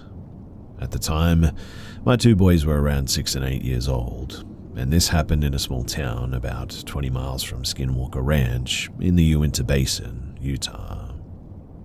Having grown up there, I had more than a few personal experiences that still give me chills, but this event was beyond anything that I've experienced before or even heard about. My two boys slept in a bunk bed in a room just across the hall from my room. I was fast asleep one night when I was suddenly woken up by the most intense and terrifying screams from my boys, screaming and crying out for me. I jumped out of bed, obviously, grabbed my pistol from the top of my dresser, and threw open my door. Now, how do I say this? There in front of me, running out of my son's bedroom, was a 2 to 3 foot bright green creature. I have no idea what it was, but it looked at me as it exited their room and shot down the hallway, made a quick turn and shot down my basement stairs. Keep in mind, all of the lights were off, but this thing stood out, bright green in color with black patches on its face and body. I only got a quick look at it, but what my kids would tell me absolutely terrified me. I ran into their room and flipped on the light. There they were, both of them standing in the middle of the room holding their pillows. They were crying and screaming so hard that I couldn't understand what they were saying. My wife came in and began to calm them down while I went looking for whatever just ran down to my basement. I searched everywhere, every corner, every nook and cranny, but in the end I found nothing. I went back upstairs and asked my boys what had happened. Without going into great detail here, what they told me was horrifying. My youngest son told me that he woke up and noticed something green hunched over, standing in the doorway, just looking at him. He wasn't sure what it was, so he sat up, and when he did, this thing started grinning at him with big teeth, causing him to let out a scream, waking up my older son. While my younger son was telling me what he had seen, my older son spoke up and said, "It looked like Darth Maul, but green." If this sounds unfamiliar, Darth Maul is a Star Wars character. Look him up and you'll get an idea as to what this thing looked like. Just imagine a short hunched over Darth Maul, basically. Now, I guess out of fear, my youngest son grabbed his pillow and started hitting this thing, which had now moved into the room closer to them. He then tells me that it grabbed a hold of his pillow and started growling at him. This caused my older son to start screaming as well, and within seconds, he joined in with his pillow, hitting it over and over again, until it suddenly let go of the pillow, turned and started back towards the bedroom door. I think it must have heard me open my door or something, because this is about when I saw it, and like I said, I didn't get the best look at it, but it was bright green with black patches, and it moved extremely quickly, like way faster than any human can move.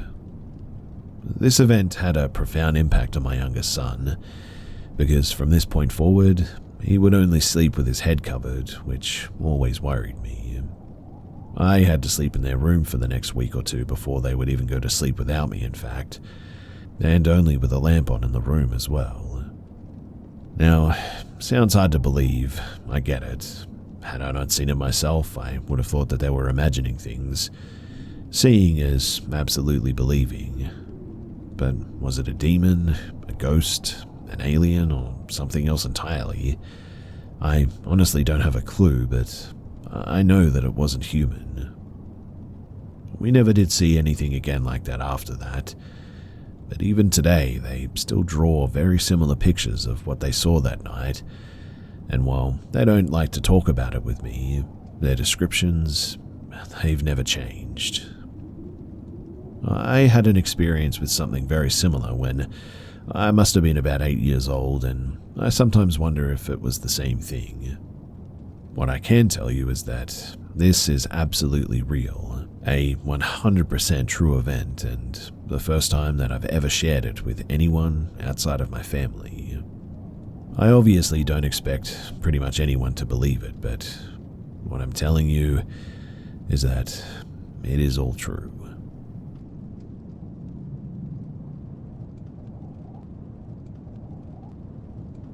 When I was an angsty teenager, I moved in with my mother and stepdad to escape a, less than desirable situation. Because of the move, I was enrolled in a new school. This school was located in one of the sketchiest neighborhoods in the city. Everyone who resided in that area was relatively low income, my family included. We had a rec center near the school that was a hotspot for, let's call them undesirables, which was primarily teenage boys wandering over from the nearby high school to catcall the girls. Lunchtime was my favorite. I loved going outside for chow and having sweaty teenage boys ask for the nasty. Anyway, during my time at my terrible school, I made an array of friends. However, there was one person who became my best friend. Her name was Blondie. She and I got along like, what's a negative connotation? I was a people pleaser, I guess, and she took advantage of that. Blondie was nice enough, I suppose, but she was problematic. Regardless, we were fast friends and thus began our very short-lived friendship. Over the school year, she mainly came over to my house since I was an only child. We usually had the house to ourselves while my folks were at work. However, she finally invited me to her house around the middle of the school year. I was super excited. I'd always wanted to meet her family since they were all such an enigma. Blondie wasn't one to divulge information about her home life. All I knew was that she lived with her mother, stepdad, and younger sibling. I'm unsure if she was embarrassed or didn't care to share, but I finally had the honor of meeting them. Honestly, too, her family was amazing. They were kind and treated me really well. Not to mention her stepdad was a phenomenal cook, the best spaghetti and meatballs I'd ever had. After that, I started going to her house more, and you know what? I really enjoyed it. But fast forward to a month or two before the end of the school year, and it's Blondie's birthday. Her family was throwing a little get-together at their house, and I was invited. Blondie and we headed to her house after school, and it was a really fun time. Until near the end of the day. Now, I knew next to nothing about her biological father at this point. I knew that he wasn't really in the picture. He'd sometimes drop by and say hello, but I had never personally met him. That was until he had made a surprise visit to give Blondie a present. When I tell you that there was a shift in the atmosphere, I cannot stress just how much this was the fact. I could immediately feel it, and I was a dumb kid. We were inside the living room, eating some cake, and there was a knock at the front door. Blondie's mum answered, and her face, which once had a nice smile, suddenly turned into a scowl. If looks could kill, man, that dude would be dead. She moved aside, though, and this man walked in. I'll never forget how everyone in the room got tense, except for Blondie, who excitedly greeted her dad. At the time, he seemed like a normalish dude, I suppose. Maybe a tad bit on the creepier side, but, who am I to judge? Blondie introduced me to her father, and we shared some pleasantries. At one point, I was invited to get some ice cream with them the following day, which I accepted. I was getting free ice cream. Of course I was going to say yes. He eventually left, and we all got back to eating cake. I had honestly forgotten about the visceral reaction everyone had upon seeing him. Who knows, too? Maybe if I had remembered, I would have said no. Anyway, the following day rolled around, and I went for ice cream with Blondie and her dad. I cannot remember much from that day, other than him asking me if I had a boyfriend or a girlfriend, which seems innocent enough, I suppose, but the way he asked it made me feel a bit weird. I honestly cannot remember much from any of the other encounters with this man. Nothing really jumps out to me. I know that I went out with him and Blondie a few more times before my family moved to another city, and we lost touch. Fast forward a few years, and I'm attending college. I had managed to stay in contact with one person from my middle school days. Her name was Teddy. She had reached out to me one day, asking if I wanted to go and see a movie, which I happily accepted. I was pretty deep into the big sad at that time, and I needed a pick-me-up. A film with an old friend was just what I needed, I thought. I took the train to a nearby mall, and Teddy and I watched the movie. After, we headed to the food court, and we got some chow. We were catching up. It had been a couple of years since we last saw each other, when Teddy suddenly perked up. She asked me if I heard about Blondie's father, to which I said that we hadn't been in contact since I had moved. Teddy's face lit up, and she told me the most mind-blowing story my little brain had ever heard. she informed me that Blondie's father had murdered a woman, apparently. Now, before I continue, she was going based on word of mouth while she was telling me all of the details. Teddy had no news articles or police reports to back her story up. She was told by a friend who heard from someone else apparently, and so on and so forth. But what she told me in the end wasn't actually far from the truth. According to her, Blondie's father had taken the life of a street worker. He got away with it for 2 years, and his truck got him caught. Apparently, there was something unique about it. Teddy couldn't tell me much more because she genuinely didn't know. I remember going back to my dorm and trying to Google for more details, but I couldn't find anything about it. I eventually forgot about the story until last year, and I was discussing the craziest stories from my life with a friend when I suddenly remembered Teddy's story. After some digging, too, I finally found an article that described the crime. I clicked on it, and when I saw the picture of the man, well, words cannot describe what I felt. Everything Teddy had told me was true, but it was so much worse than what she and I thought. Out of respect for the victim and her family, I won't describe what he did, but he was arrested 3 years after he had taken her life. I can't find any information about how he was caught, but it had something to do with his truck. He was charged with manslaughter, he took a plea bargain and indignity to a body and only served 7 years of his 14-year sentence. He had served half already because he was in custody during the trial. I looked him up again not too long ago and I learned some unsettling information which prompted me to share this here. He was released from prison a few months ago, and guess what he did? He killed another woman. From what I've heard, it had similarities to the other murder he committed. This time around, he's charged with second-degree murder and indignity to a body. There's unfortunately still not a lot of information about the second woman, but both of his victims were mothers. They both were cruelly taken from this world, and I still cannot wrap my mind around all of this. I mean, I met this monster. I was best friends with his daughter. I don't think I was personally in any danger, but the fact that I met someone capable of such heinous crimes, it honestly scares me. I can't even begin to imagine just how Blondie must have felt after learning of her father's crimes. Anyway, I apologize for being a bit vague regarding the crimes, but again, I don't want to disrespect these people. I know some of you really want to know everything, but it just didn't feel right to share their story, especially since it had little to do with me. I mean, I was just the schmuck that was friends with the daughter. Also, I would like to provide more information about how Blondie is, but I cannot remember her last name for the life of me. She doesn't share the same one as her dad, so I really have no way of finding her or contacting her.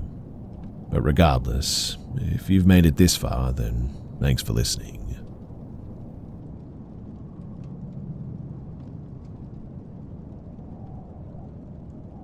When I was still knee-high-ish, my grandmother, Tilly, and I used to go on yearly road trips either across our own country or the one next to ours.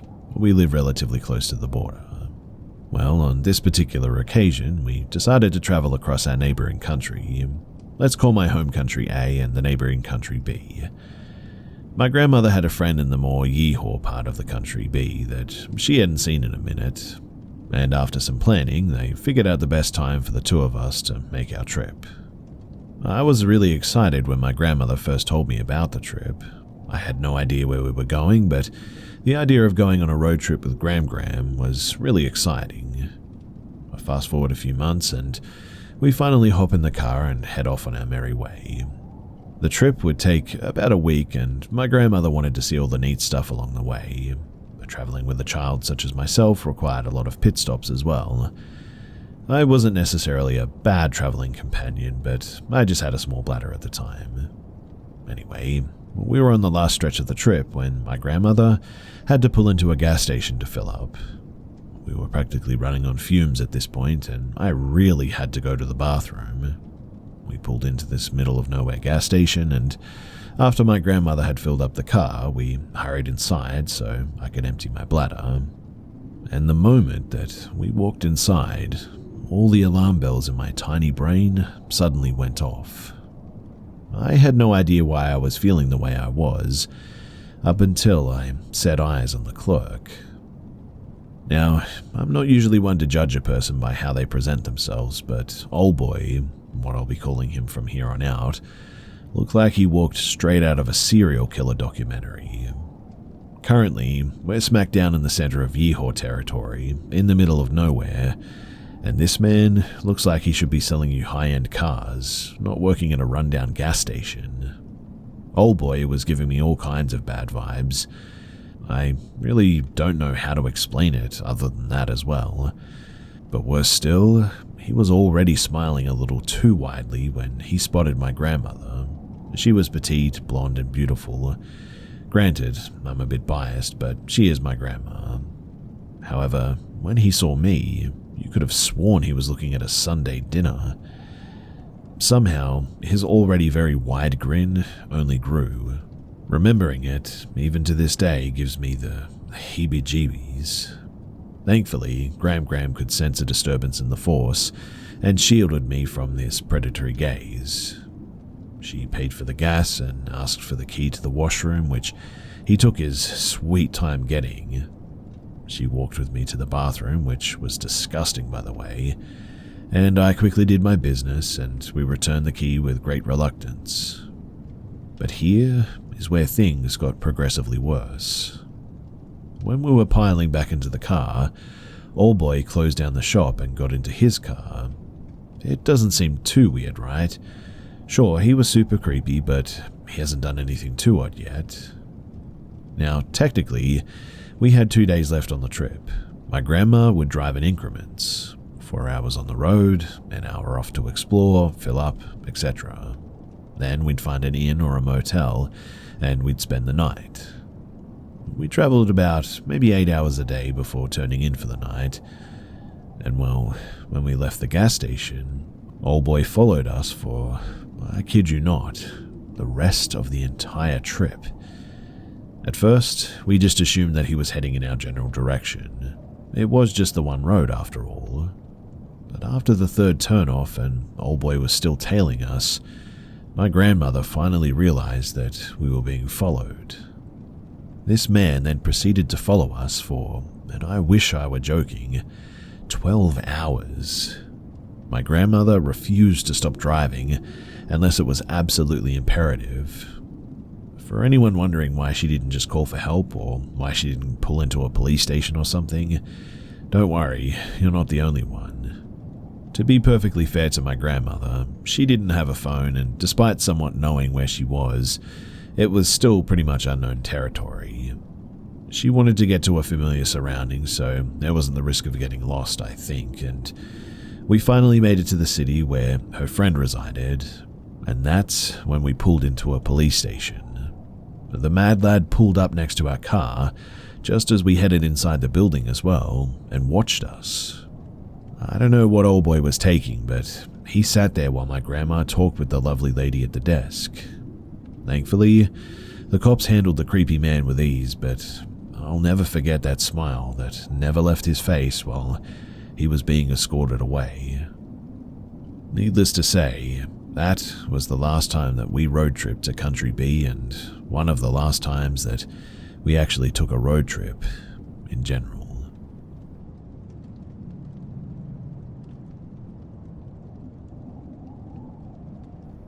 So, the other day, leaving my friend's house, I accidentally backed into a brick mailbox. My bike rack hit the mailbox, so my car was okay, but completely demolished the mailbox. No big deal though, right?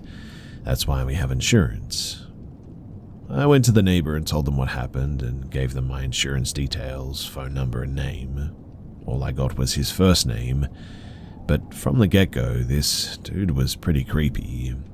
He kept hitting on me, trying to date me, specifically trying to feed me. I left on my drive to my mum's. I'm attending out-of-state college and parents are divorced, and the guy I backed into, Robert, began to text me and call me. He was insistent that it was better for both of us to just pay out of pocket for the mailbox, sending me links to companies that could fix it for like $500, and demanding that I go on a date with him so I could give him the cash for the repair and he could feed me. I don't know what his deal with food was, but I declined everything but started to get annoyed by his constant texts and calls. Finally, after 2 days of it, with my responses only, "Please contact my insurance," I sent him a text saying that he was harassing me at this point. I blocked him, but he made a new number and threatened to report it as a hit and run to the police. I'm in law school, okay, and this was not a hit and run. I blocked the second number, and then he used a new number to ask me if I wanted him to send a screenshot or a video of the accident to his insurance. I admit, this made me angry.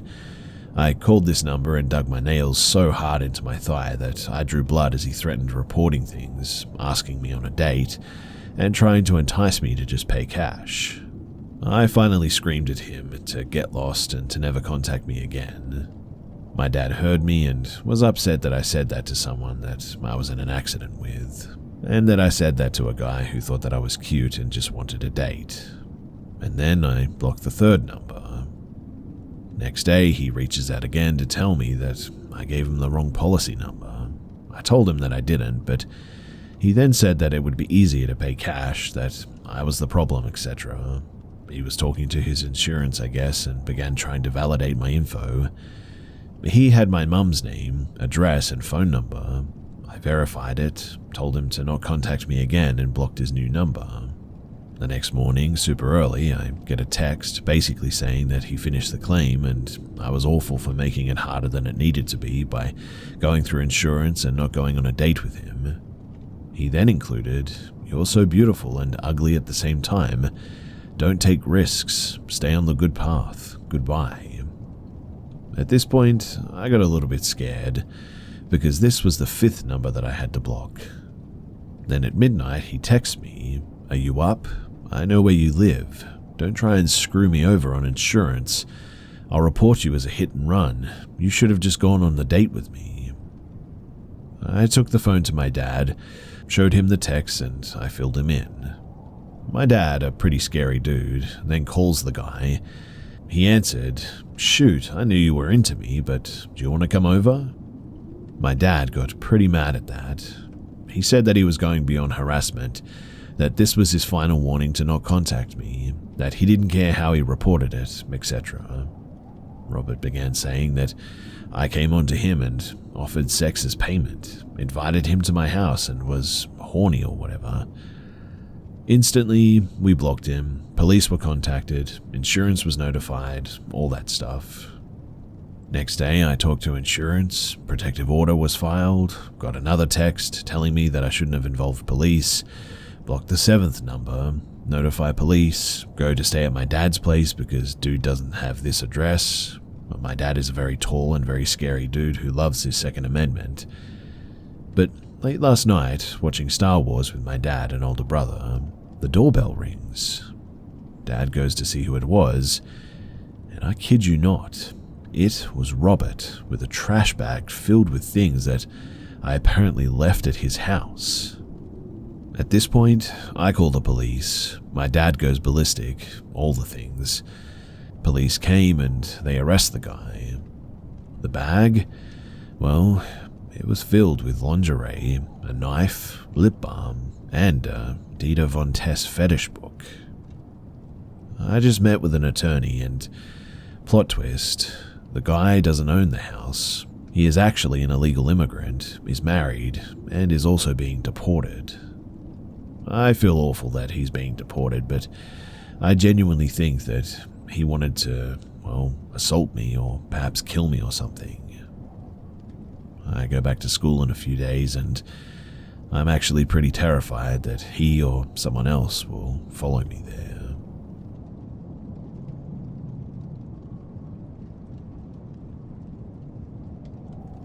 I think that my house is haunted. The first instance I had was, I was probably like 13 at the time. We had just moved into my house and my family went out to eat, but I didn't really want to since it was late and I don't like eating too late. This means that it was just me in the house. I was sitting down on the sofa with my cat watching a movie when, out of nowhere, I heard a man's voice behind me say, "Here, kitty, kitty." My cat didn't seem to acknowledge it, but I heard it clear as day, and when I turned around, obviously nobody was anywhere to be found. The second instance, I probably was about the same age. I had what I believed to be a trickster demon of some sort around, as I would trip over seemingly nothing and hear laughter right next to me. I would also place things down in my bedroom, only to find them gone, nowhere to be found when I went back for them. Obviously, my first instinct was that my siblings, that they had taken them, but nobody had gone into my bedroom besides me. Eventually, I would just say, "Could you put my item, whatever it was, back here, please? Thank you." And suddenly, when I would walk out of the room and walk back, it would be back exactly where it was before. The third instance, probably about a year or two later, so I was maybe 14 or 15. I was going to go up the mountains behind my house for a hike, but it was dry season, so all the prickly bushes and such were all over the hill. I turned to go back home, and as I'm walking back, I hear indistinct talking and then what sounds like somebody muttering through a megaphone. It sounded like they were right in front of my house. Definitely would have been heard from inside, so I ran inside and asked my mother what all that noise was, but she was like, "What noise?" The fourth instance, about 3 months ago, so I'm 18 at the time. My grandfather had gotten sick in another country and wasn't doing too great. My mother had this weird feeling that he was lost, and I had gone into the den of my house and started pacing a little bit because I have anxiety and that's just what helps me not to panic. As I'm walking, I see out of the corner of my eye somebody following me. Feet behind mine, glimpses of a face when I turn, but only ever out of the corner of my eye, never fully in sight. And upon seeing that, I booked it because that was just way too much. Now, the fifth instance was about a week ago, actually. My mother, sister, and I, coincidentally the only people in my house that believe in the supernatural, were standing near the fireplace talking about whether or not my mother was going to buy my grandfather's ashes from the funeral home in another country.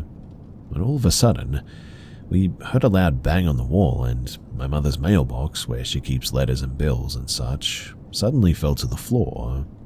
Mind you, that thing was nailed into the wall. I mean, there's absolutely no way that it could move.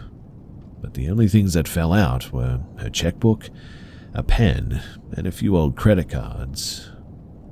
We all looked at each other, and I guess my grandfather really wanted her to pay for him, after all.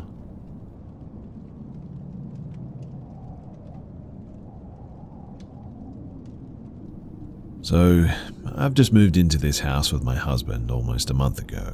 Nothing really started happening that caused any concern for either of us.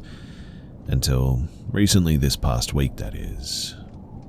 To start, on Monday, I heard what sounded like light tapping against the wall and what I think was meowing. Logically speaking, I thought maybe it was just the cold that caused the tapping and that the meowing came from outside on the shed next to the house. That is, until I actually thought about it. You see, the meowing sounded like it was actually in our bedroom, in the middle of the night, mind you. On Tuesday, I get the most uncomfortable feeling of being watched, even though I'm alone and my husband is at work. The feeling of even being chased up the stairs. At night, it was like something had hit the trash bag downstairs, and then it sounded like something running up. On Wednesday, I woke up at night from a noise of some kind. It sounded like someone was slamming the edge of a credit card or something on my bathroom counter, which is just outside of my bedroom door.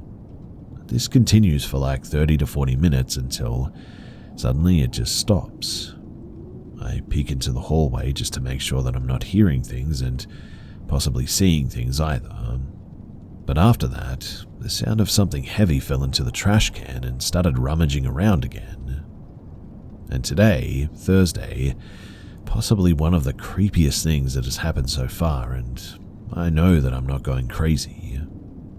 So, my husband and I were downstairs making breakfast, and I was telling him about what had happened last night. While we were talking, we both went quiet, and I looked at him as if I was terrified because it was the sound of the credit card again, but this time it was in the coat closet, not in the bathroom.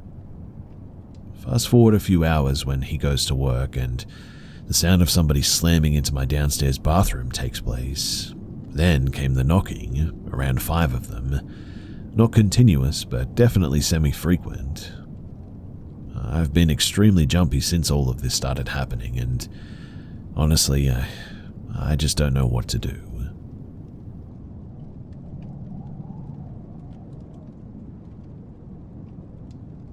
So, I work pretty late most nights, and sometimes when I need something right away, I have no choice but to go to this store that's the only one open late after work. So, I was driving home and noticed a car behind me super close with their lights really bright. I thought that it was a cop at first, but made a turn and no, it was a small black sedan. Okay, that's a bit weird. I kept going my usual route and start noticing this car's flashing their brights behind me over and over again while following me my whole route home. I know that I didn't drop anything because all I brought in the store were my keys and phone for Apple Pay. The trunk wasn't open or anything either. I was seriously getting weirded out, so I made a fast turn and started going 60 on this back road that I didn't even care about cops anymore. In fact, I actually wanted to be pulled over at this point. And well, this dude was right there behind me, going 60 as well, still flashing his beams.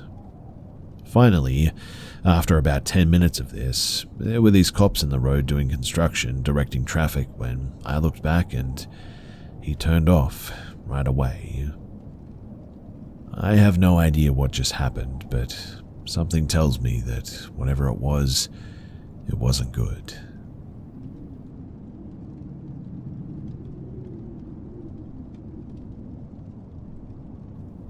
I've had my fair share of dealing with creeps and weirdos in life. Some encounters are not as serious, but creepy nonetheless. But a few years ago, when I was living in Los Angeles, California, I lived next door to a mortuary. Tons of creepy energy from here alone.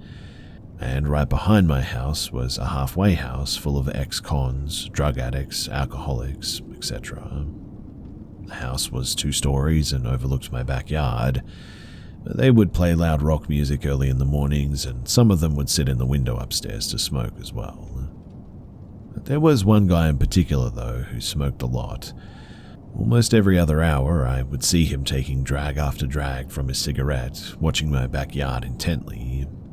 He looked sort of young, I guess, maybe early 30s. He had greasy black hair that I guess he attempted to cut and tidy up somewhat, and scabs or marks all over his colorless face. He also wore black thick-rimmed glasses. He had a deranged sort of psychotic energy, but he wasn't aggressive by any means. Hard to describe.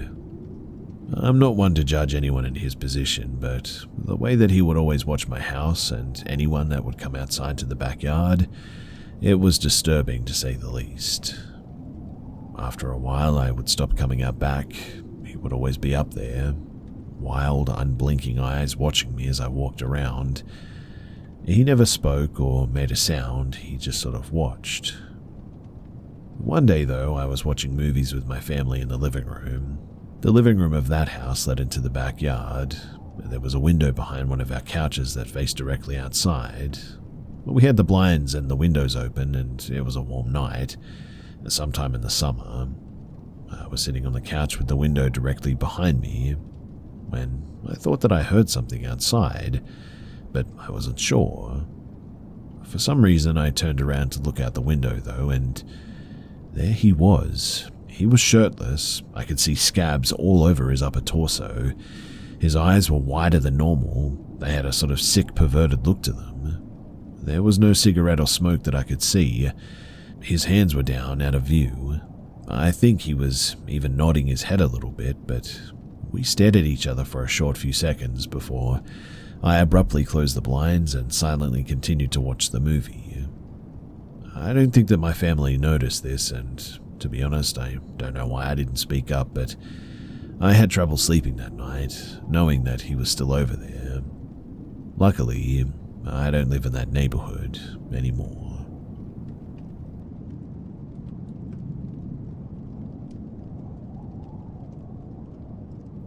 So, I'm from California, but me and my family lived in Atlanta for about 2 years, from 15 to 17 years old.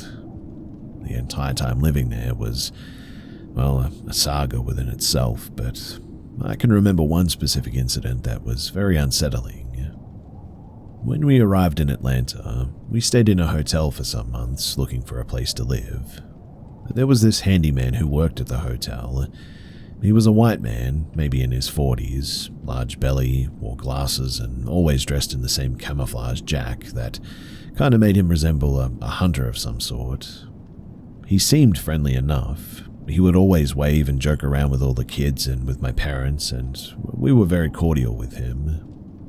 His friendliness started to become a bit excessive towards the end of our stay, though. It got to the point where he would yell up to us from outside of our window. We would call back to him and laugh with him, make light of the situation, but it became uneasy for us when he kept doing it, night after night, patrolling the parking lot. At one point, we just ignored him and turned the light out as if we weren't there. But he became even more aggressive, shouting to us and shining a huge flashlight in our window, whistling up to us and joking about how he knew we were still up there. He had a weird sort of high-pitched laugh mixed with his southern accent that didn't sound like he was playing around. It was more sinister, if anything. It was sort of sadistic, in a Pee Wee Herman kind of way. Hard to describe, but I can't remember everything he said specifically, but there was a comment that he made about us one time that made my father very uneasy. He compared him to someone on Unsolved Mysteries. There were little things that he said about all the kids as well, like how cute we were or something to that effect that never sat well with any of us. It came to a breaking point though one day when we went downstairs to our car and saw a hangman figure drawn in the dust on the back of the window. I'm mixed, as are my siblings. My dad is black and my mum is mixed race. We're in the middle of Atlanta, Georgia, the deep south, in a very awkward position. We're totally new to this state. I've never left the West Coast before that point in my life, and this image creeped everyone in my family out. We knew that he was the one who did it too. My dad confronted him about it, and he played it off, denied that he meant anything by it, and apologized profusely. But the way that he did it was in the same weird, joking manner that he talked to us with, so it was very hard to take it seriously. This, and the fact that this hotel was robbed at gunpoint in the same week, motivated us to leave immediately. I never did see this man again, though we had many other insanely creepy experiences down south, and after a while we ended up just coming back to California and we never looked back.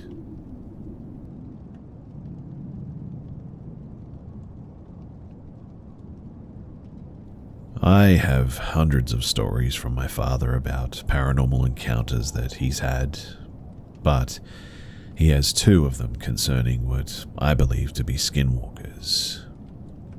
Both of these take place in the southeast during the late 80s or 90s. To begin with, my dad is Native American and spent a lot of his childhood and early adulthood out in the middle of nowhere.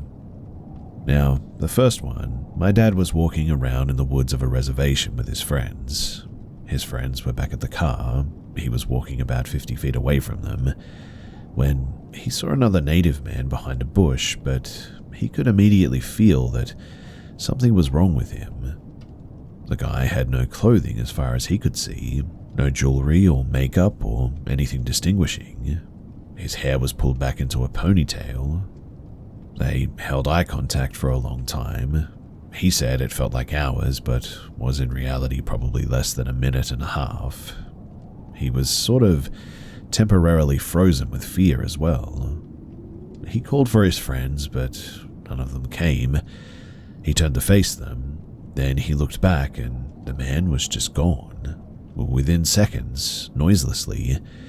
No sign that there was anyone there at all to begin with.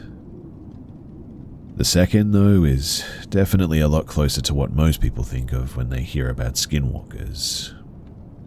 My dad was out in a secluded forest when he heard a piercing scream very close by.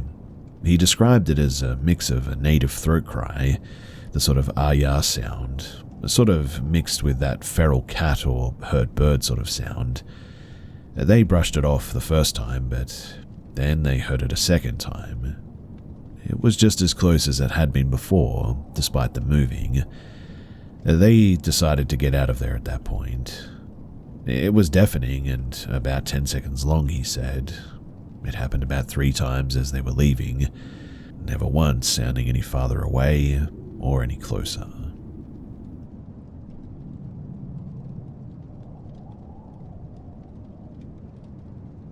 When I was 18 to 19, I was living on my own for the first time.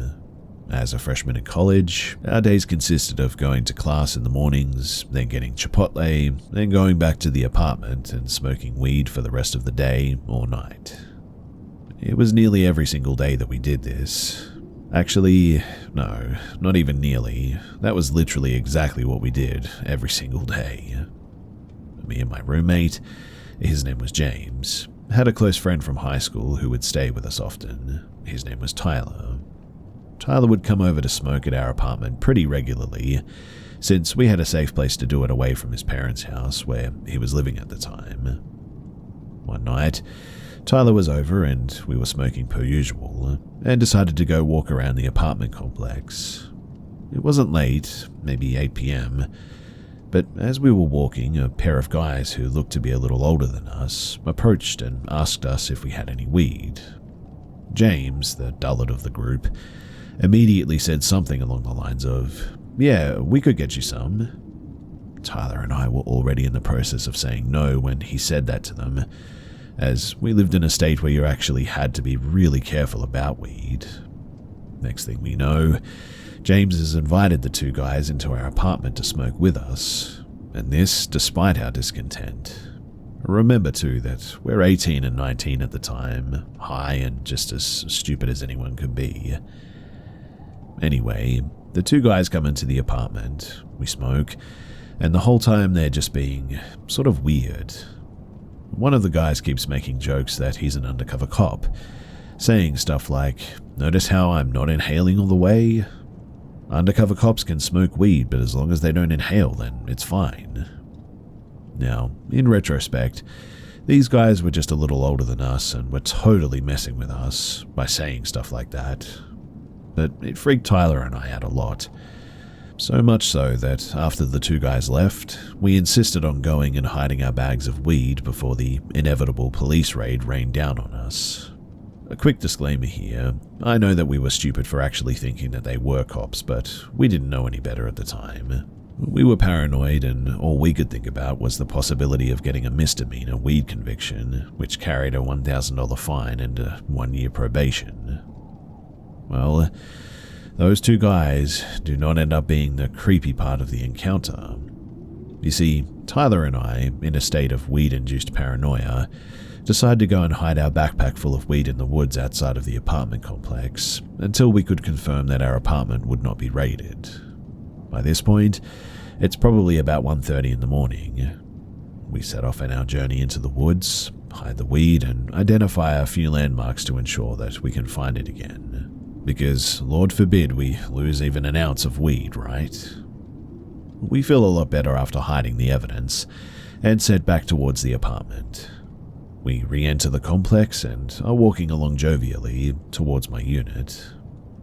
As we're rounding the corner to my building, I then hear the sound of pant legs of athletic pants sweeping together as if somebody is running.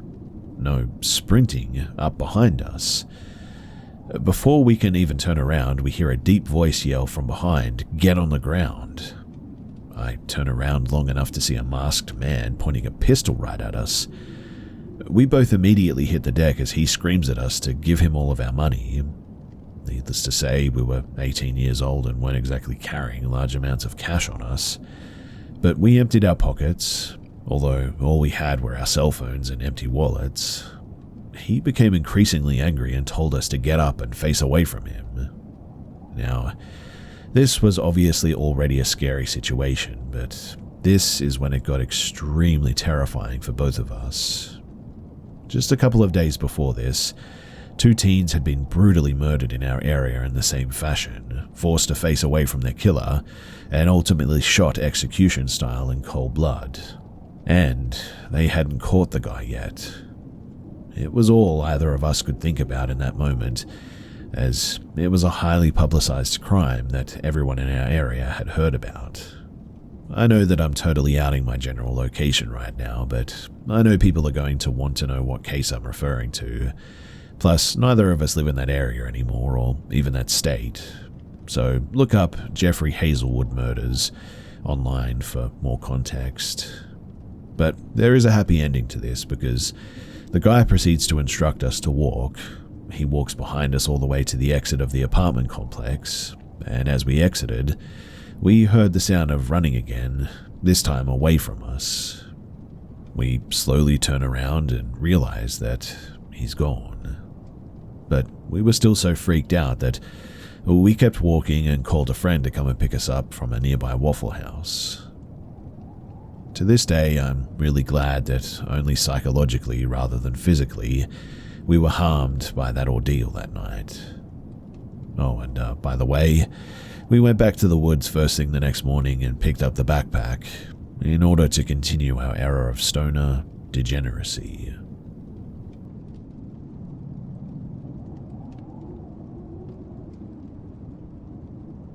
This happened about 3 years ago, but I still think about it from time to time and it still creeps me out.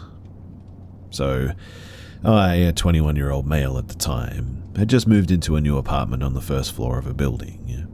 It was late one night, and my roommate was out when somebody knocked on the door. This was not uncommon, as we were in college, and my roommate had friends that would come by to hang out at all hours of the day. I just figured that it was one of his friends, so I get up and I check the peephole. Staring right back at me through the peephole is an eyeball pressed against it, though. Again, though, this is also something that one of our friends might do, just to be funny. I sort of chuckled and opened the door, surprised to see a guy in his mid-20s that I didn't recognize. He was strange as well, to say the least. He was very hyper almost, and immediately launched into a door-to-door salesman type pitch. I can't remember exactly what he was even selling, but it was something about the local university, which I also attended at the time. The whole time he was talking, he kept looking past me into the apartment. He was fidgeting and even standing on his tiptoes to see inside. Still, I just thought the guy was weird and nervous and might not even be all there or whatever. I politely declined to buy anything from him, but he wouldn't take no for an answer. I finally had to be pretty stern in telling him that I wasn't interested. He finally accepted defeat, and as I was closing the door, he put his hand out and stopped the door from closing. Before I can be like, "What the heck, dude?" he smiles at me and says, "I like Mario Kart on Nintendo 64 too." Now, me and my roommate had been staying up late into the night playing Mario Kart 64 in my bedroom for like the past several days before that. But there was nothing that he could see from the apartment entrance that had anything to do with Mario Kart. I was taken aback by that, and trying to add things up in my head, and confusingly asked, "How do you know I play Mario Kart?" He then got super nervous and said, "Oh, I just thought anyone with a couch like that would be into Mario Kart on the Nintendo 64, because, you know, it's like a retro game and that's a retro couch." I mean, what the heck sort of explanation is that, right? Then he was like, "Oh, okay, bye," and literally scurried away. I shut the door and I locked it. I start trying to put the pieces together on how he could have known that, because obviously it wasn't because of my grandma's old couch. Remember too that it's a first-floor apartment that backed up to the woods. My roommate got home shortly after that, and I immediately tell him about the encounter.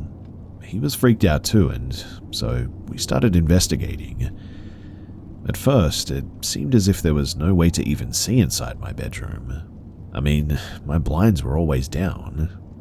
We went outside and tested it, and found that the only way to see inside would have been if you had your face right up against the window, and even then you kind of had to crouch and close one eye just to get a glimpse of the inside. A couple more creepy details as well is that my window was over a balcony, and the Nintendo 64 console itself was stored inside of the TV stand and wasn't even visible, which means that you'd only be able to see while we were actively playing, which we never did until we were a little bit stoned and it was like 2 a.m.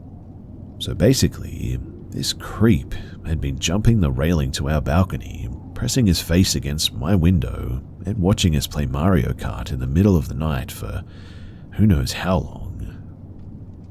I never did see that guy again, but needless to say, I was pretty paranoid for a while after that. I constantly checked my windows and woke up in the middle of the night paranoid that he was standing just a couple of feet away, watching me sleep. It was just a very unsettling encounter, I guess. I'm glad that nothing more ever really came of it and that I never saw him again, but I have always wondered exactly what his motives were.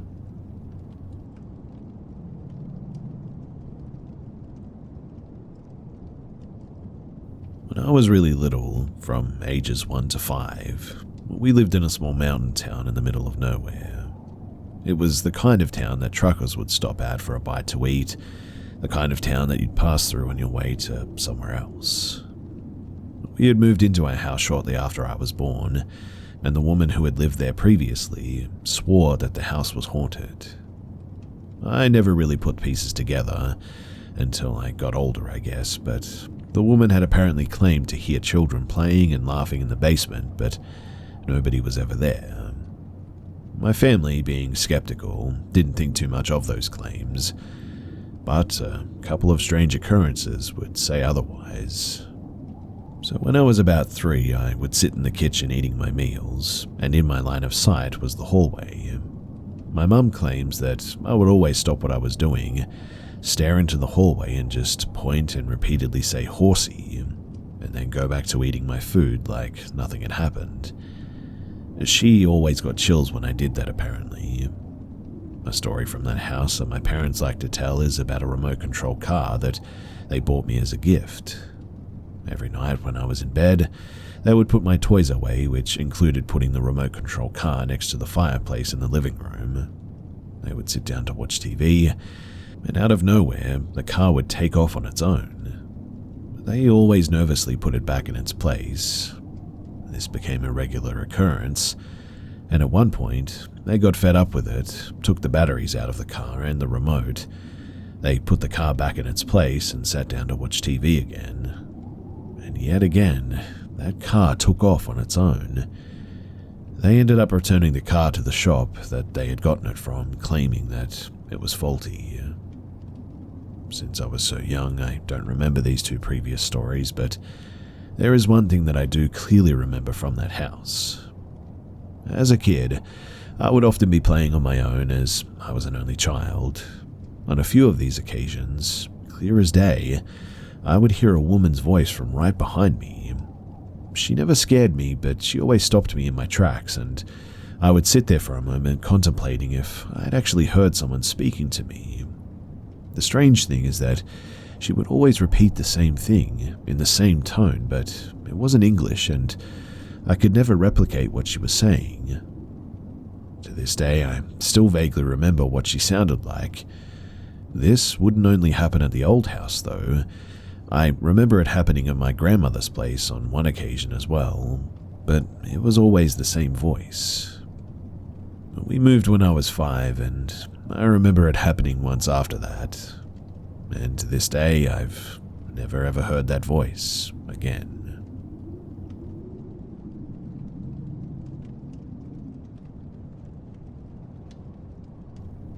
I've been on the fence about these experiences as I just cannot explain them. There's probably a reasonable explanation for some of them, but as they started happening more frequently, it became kind of a commonly discussed topic between me and my co-workers. So for context, I worked at a pet store. The store was quite large, and the building was decently old. I was frequently put on the closing shift, which meant that it was just me and one other person for the last hour in the store. The last half an hour was always closed to customers, as we used that time to clean up and count the tills and all that. We'd always heard little thumps around the store that sounded similar to footsteps, but I always brushed that off as the ventilation and the animals in the store. Me and my one co-worker, Amy, would always joke about the place being haunted. Things started getting less explainable, though, when my manager told us one of her experiences. One day we were short-staffed, so it was just 4 of us running the store. Me and the other 3 were all up near the cash register, and my manager was in her office. The bathroom and the office are right next to each other, and you can hear pretty clearly any conversation being held in the office from that bathroom. My manager had gone into the bathroom, and when she came out, she came up to the cash register and asked if anyone had just been in the office. Obviously, we hadn't. She looked concerned, though, and told us that she had heard someone talking to her dog and calling his name, but there had been nobody in the office at the time with him. That was when things really started getting strange, too. Not long after that, we had switched to holiday hours, so me and Amy had to stay in the store for an extra hour and a half alone. That was fine, though. I mean, we always had fun as barely anybody would come in, so we would honestly just chat, buy snacks, and just hang out around the store. But one night, we decided to do a little ghost hunt. We, as a joke, started using the TikTok filter, which shows a person's silhouette.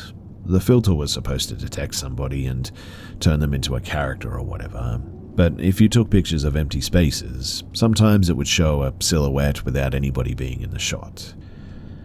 We messed around with that for a little while, and took some pictures which showed 2 faceless people standing in the aisle in front of us. It spooked us a little bit, but neither of us really believed the filter. A little bit later, we were in an aisle facing the groomer's room. She was messing around on her phone with the filter, and I was sitting on a pallet of dog food in the aisle. The grooming room had a glass window, so you could see into the room pretty clearly. Out of the corner of my eye, I saw a blackish-grey circular orb quickly float down from the top of the corner of the grooming room and disappear halfway down. It was very quick, and I wasn't quite sure what I had seen, so I didn't mention it to Amy. We sat there in silence for a couple of moments, and she broke the silence with, "Did you just see that?" I was still skeptical, so I asked her what she had seen, and she said that it was some kind of grey orb.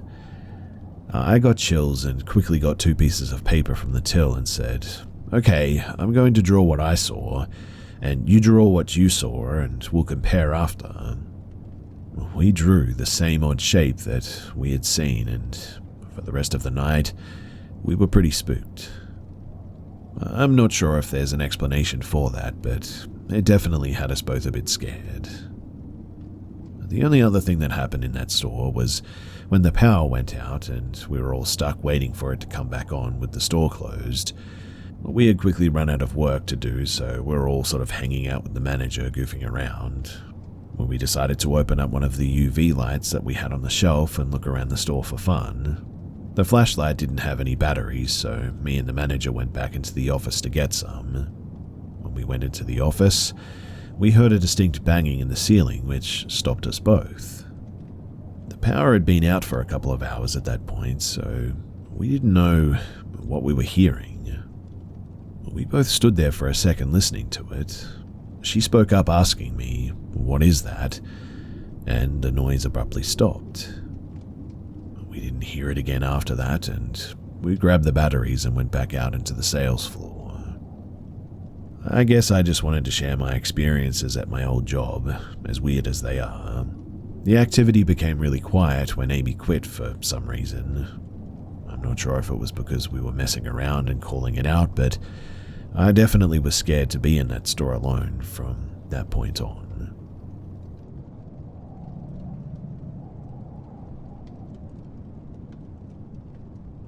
The year was 1999. I was a 10-year-old kid living with my mother, brothers, and stepfather in a small, humble house in Santana da Parnaíba, Brazil. We had been living there for just over a year. For context, to this day, our home and the other houses in that street stays only in one side. The other side, there's a big, huge Atlantic forest reserve, and there's a quarry inside of it as well. Today, there's a tall wall that separates this forest from the rest of the neighborhood, but in that year, this wall didn't exist yet. Also, the street was pretty muddy, but there was no asphalt at that point. And that street was a bit far from the rest of the neighborhood as well.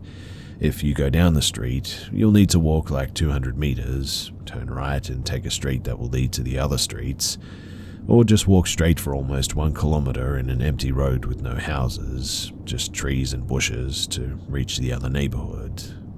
If you go up that street, you would find other houses, but always side by side on the same side. My mum's house was the first one, or the last, depending on the direction, of that street. So, one night I was sleeping in my room along with my brothers. My stepfather and mum were in their room, and they heard a loud, heavy and slow steps on the ground, far away from outside the house, coming probably from that empty road. The sound was heard pretty far away, but it came closer and closer, one step at a time, slow, almost like an elephant on 2 legs. When the sound reached the house, these strange footsteps then began to climb the outside wall, as there was no wall separating the house from the street at that point. The steps kept the same pace, and they didn't slow, even when climbing that wall, as if it, whatever it was, could walk up the wall unaffected by gravity. The house vibrated with each step, and that was when I woke up.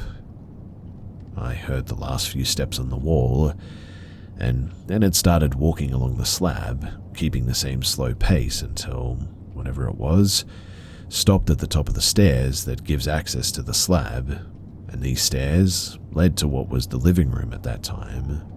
To get access to the slab, there was a type of door made with a wooden frame and asbestos tiles at the top of the stairs, and from inside the house it was closed with a bolt and a padlock. And it was at those steps that it stopped. Then things started to diverge a little bit here. I was listening in my bed, without understanding what was going on, obviously, and after 3 or 4 seconds of silence, I heard a loud metallic noise rolling down the stairs, almost like someone had thrown a lot of tin cans down there. But my mum and my stepfather said that they heard a loud, heavy thing rolling down, almost like a dead body or something. My mum and stepfather ran out of the room as they thought that someone was inside the house, or maybe one of us kids had fallen down the stairs or something. I was in my bed scared when they entered my room, and I asked what was happening. They said that they didn't know. After checking under my bed, I couldn't help but be curious, and I went to the living room, and there I saw that the access to the slab was still locked, and there was no cans or body on the stairs or anything. Also, there were no steps away from the place. After that sound, everything just went silent, and the steps never went away or never seemed to move or anything. My stepfather grabbed a flashlight and we got up the stairs to check. Everything seemed to be in place though, except for our dog. Our dog was crying and was completely curled up, stuck and motionless on its own chain outside the house that was underneath our water tank. Our dog seemed to be absolutely terrified by whatever that was, which was very out of character. We never did see anything like this before or after that day. My mother and stepfather still live in the same house, but it's renovated at this point, and completely different from that time. I know it's a weird story, and look, I know I don't have any proof or anything like that, but I know what I heard. If you've listened to this, then thanks for listening, and I hope you at least found it interesting, regardless of whether you believe it or not. I want to assure you, though, that it's a true story, and it's something that I still scratch my head about.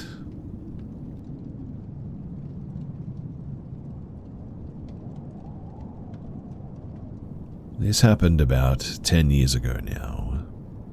My friend Craig and we had made some plans to go hang out with our friend Jeremy and his new girlfriend.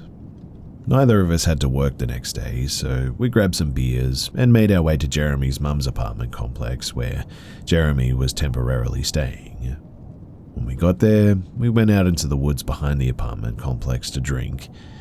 This wasn't just a little patch of trees or anything, but a huge, good-sized patch of forest. For context, this was in the New York state, and it was a nice fall day late afternoon. The sun was still out. We finished the beers, and we decided to go get more. So we go to the store and get some more beer, head back to the apartments, and enter the woods. This was autumn, like I said, and the light outside was right at that stage where it starts to very quickly fade. We underestimated how dark it would be once we were in the woods, and how fast the light was fading away. We planned on making a fire, but we didn't really count on it being so dark when we got back there. So we're walking into this sort of clearing area, from where we can choose to head off in a few different directions. We're having a good time, laughing, talking, but something not too far in the distance suddenly catches my eye. It's too dark to tell what it is, but I swear that I can see a very large figure. But no, that's way too big. It's probably a tree or just my eyes messing with me. So as Jeremy is gabbing along in the background, I ask Craig as an insight if he can see something standing up ahead. And he's like, "Nah, where?" "Oh, wait, there. Oh, yeah, I see something." We were still walking, and it was becoming clear that I wasn't seeing things. There was a very large person standing in the forest up ahead, apparently facing us. So I try to get Jeremy's attention without cluing the big guy in that we've noticed him, just in case something sketchy is going on. Which I get the serious feeling that there may be. We tell Jeremy that there's a person up ahead, but Jeremy is in a jovial, no-chill state, and he exclaims, "Is that Bigfoot?" We humor him and laugh, but it's clear to Craig and I that this is actually creepy and probably not a safe situation, and it's clear that Jeremy is not understanding that. It's hard to communicate the pacing of our approach onto the guy, but essentially we had gotten too close not to acknowledge him, partially because it took us a moment to get Jeremy's attention, and partially because we weren't trying to just turn around and run like we were scared. There were 4 of us and 1 of him after all, but this was a big guy. Not supernaturally big or anything, and not like he was jacked or anything like that. Just a naturally huge dude, very tall and heavy without being particularly fat, and he was just standing there in the middle of the forest, in the dark, alone. So, as we approach this guy and just sort of say, "Hello," Jeremy, the absolute fool that he was, gets way too close into this guy's personal space as he enthusiastically tells him about how scary he looks standing in the woods alone like that. "Well, we thought you were an alien or something, bro. I thought you were going to jump and be like, buh." Jeremy mimes an extra set of teeth coming out of his mouth like a xenomorph from the Alien vs. Predator movies, all up in this guy's face, mind you. To be clear, Jeremy is not trying to be intimidating or a jerk in any way. He's trying to be friendly and joking around with this guy, but he is literally leaning into this dude and practically sticking his hands in his face with his impression of an alien. Did I mention that Jeremy was kind of a moron? Well, Jeremy was kind of a moron. I love the guy, but it is what it is. and Jeremy's poor girlfriend, who was a few years younger than us and very shy, was clearly terrified, to which Jeremy was also oblivious. So Craig and I are both standing here kind of trying to brainstorm a way out of this situation.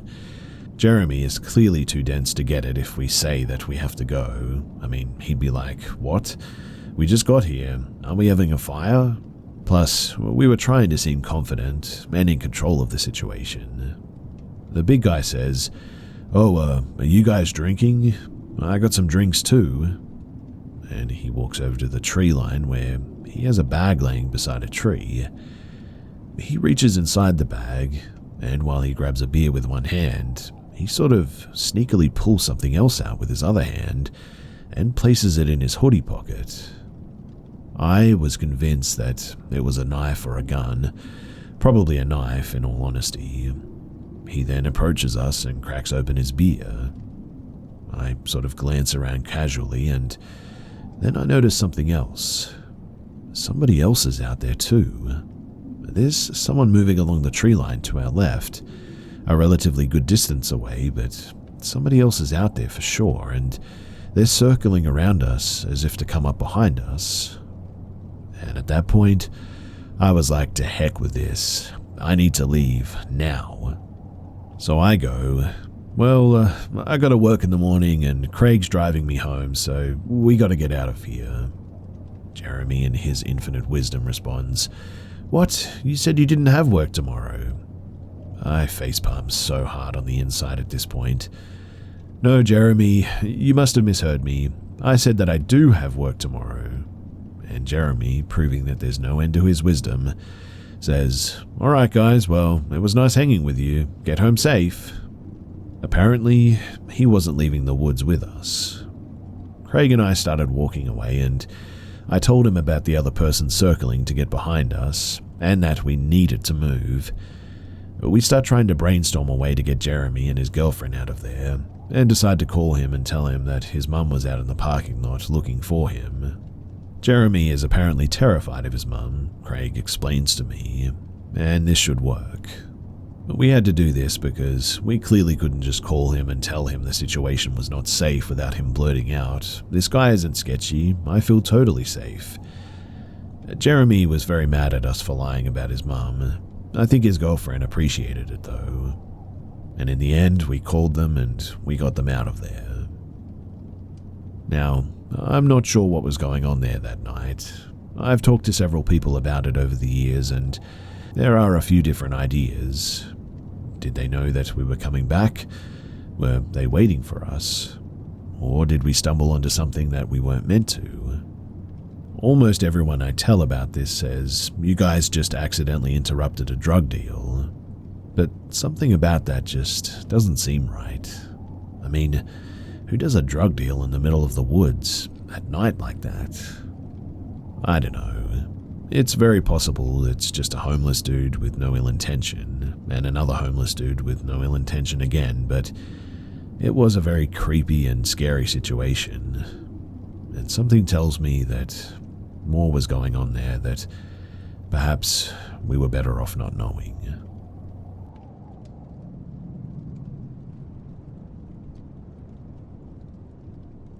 When I was a preteen, early teen, I had reoccurring nightmares involving my maternal grandparents.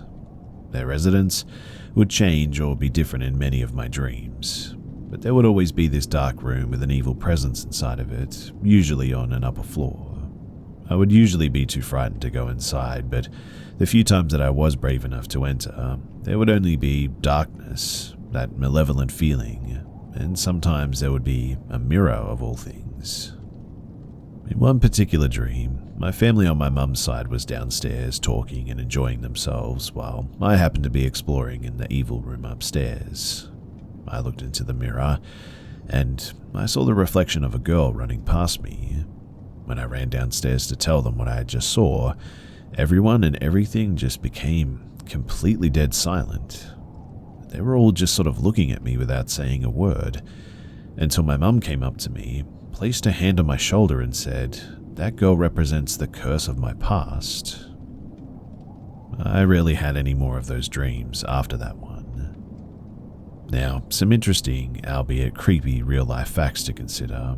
After my mum's parents died, my mum, aunts, and myself cleaned up their house, and I happened to find that exact same mirror underneath a bed in that room that, when I was a lot younger and my grandfather was still alive, he would always yell and call me out of it for some reason.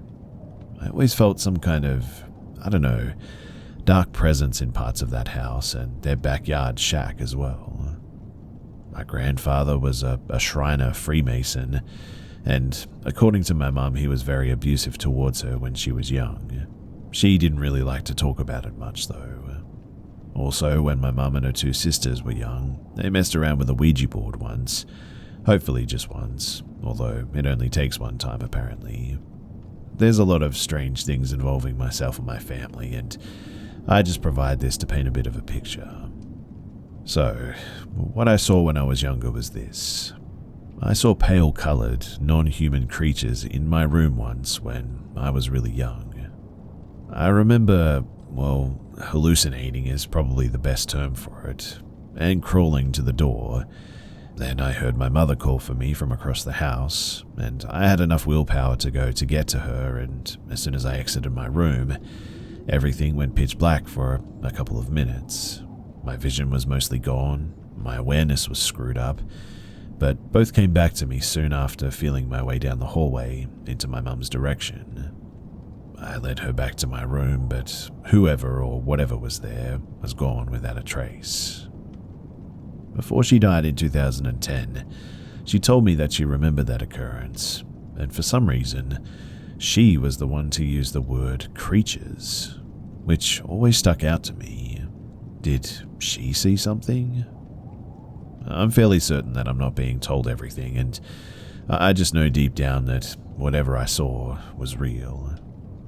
Two friends and I briefly witnessed a V-shaped UFO in Tulsa, Oklahoma as well one night, back in April of 2009. It was absolutely huge, seemingly cloaked, besides the dim lights, transparent or semi-transparent, slow-moving and completely silent.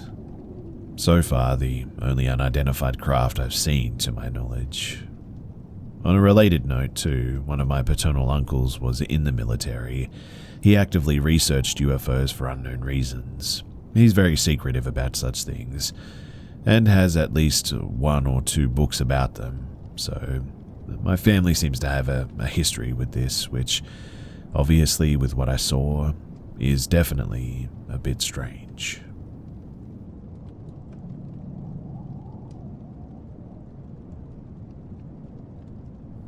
This incident happened years ago, so I'm sorry if some information is a bit vague, but I'm just sharing what I can remember.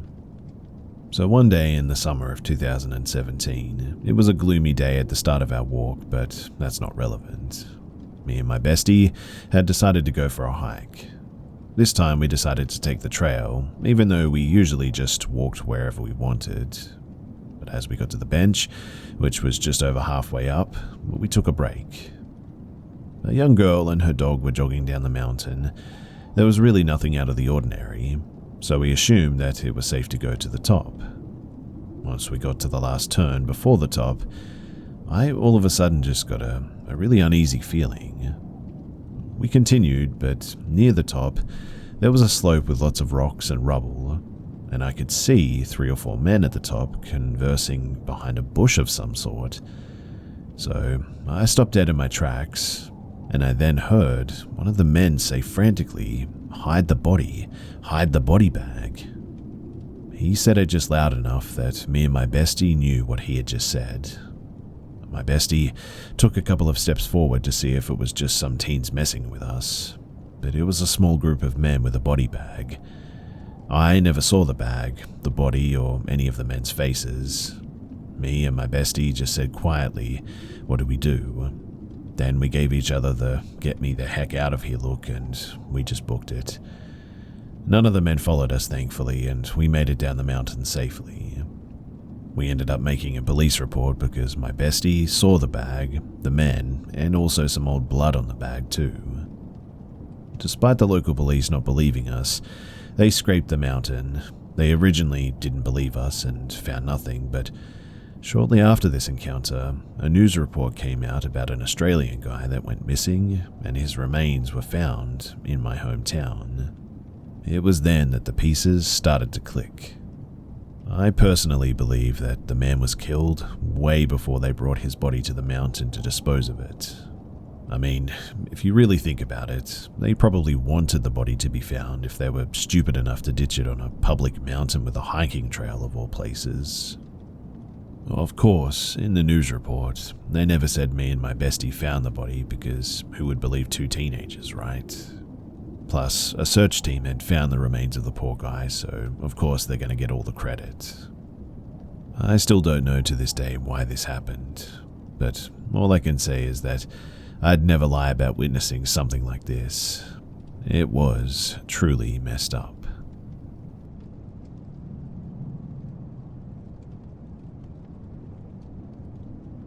So I don't know a ton about the history of my childhood home, but I know that it was old and one of the creepiest places that I've ever lived. It was a 4-story house, fancy, right? With lots of dark spaces and long stairways. Basically, it was really big. There wasn't a moment in that house that I felt like I was truly alone too, and there wasn't a hallway that felt truly empty. I was just barely out of toddlerhood when I started to develop severe anxiety. I was afraid to do anything alone. I was always checking behind me, sleeping with my head under the covers, seeing things, hearing things, you name it. I'm almost 100% sure that there was something paranormal making me feel this way at that time. And I wasn't the only one seeing and hearing things though too. My older brother shared a room with me, and he always slept on the top bunk. His bed was maybe a foot away from the ceiling, and the attic was right above us. And he told me that some nights, he would hear adult footsteps right above his head, just circling the attic. But it gets weirder still. He's told me that at one point, he woke up next to a shadowy figure just lying in the bed with him. He claims the figure had 2 white specks for eyes, and that it wasn't acting malicious, just sort of lying there silently. This might have been some kind of sleep paralysis hallucination, we know that, but considering the other events, I wouldn't be surprised if it was something else. And now, onto the main event. The playroom. That room was the creepiest thing in the house, and I get shivers just thinking about it. It sat at the end of a long hallway on the top floor, just below the attic. My room was down the hall from it, and it was always pitch black. I remember staying up at night staring at it just in case something moved. I often couldn't take my eyes away in fear of something appearing if I did. Somehow, every time that I looked at that doorway, the door was wide open, and the door wasn't weak either. It worked perfectly fine, and wouldn't open unless you turned the knob. I'd ask my dad to close it before I went to bed, and it would stay closed for a bit, until all of a sudden it would just slide open again. Now, I'm not a door specialist by any means, but it was arguably very creepy. But there's more to this as well. Now that we're older and out of that house, me and my brother found out that we shared a terrifying experience once. We both saw something incredibly creepy in the same place. I remember it vaguely. It was a small, neutral, glowing white face in the playroom. It looked a little bit like a kid from my memory, but it had no body, just a pure white face in the dark. It was around my height, and his eyes were kind of just, well, not there really. I don't remember much, but what I do remember is that it was the single most terrifying thing that I'd been through in that place. I don't know if I hallucinated or what, but I know that it felt incredibly real at the time. Maybe it was just a dream or something, because all I remember is seeing that face, getting scared and running back to my bed. I don't think that I screamed, but I just don't really remember too much. I kind of, I don't know, like, love-hate thinking about it because it just makes my hair stand on edge.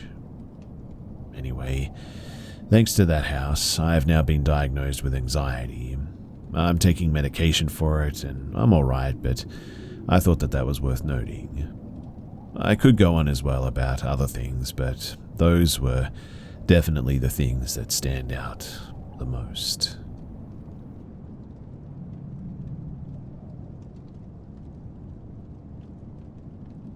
So, a couple of weeks ago, I was headed out to my family cemetery about 5 miles outside of town.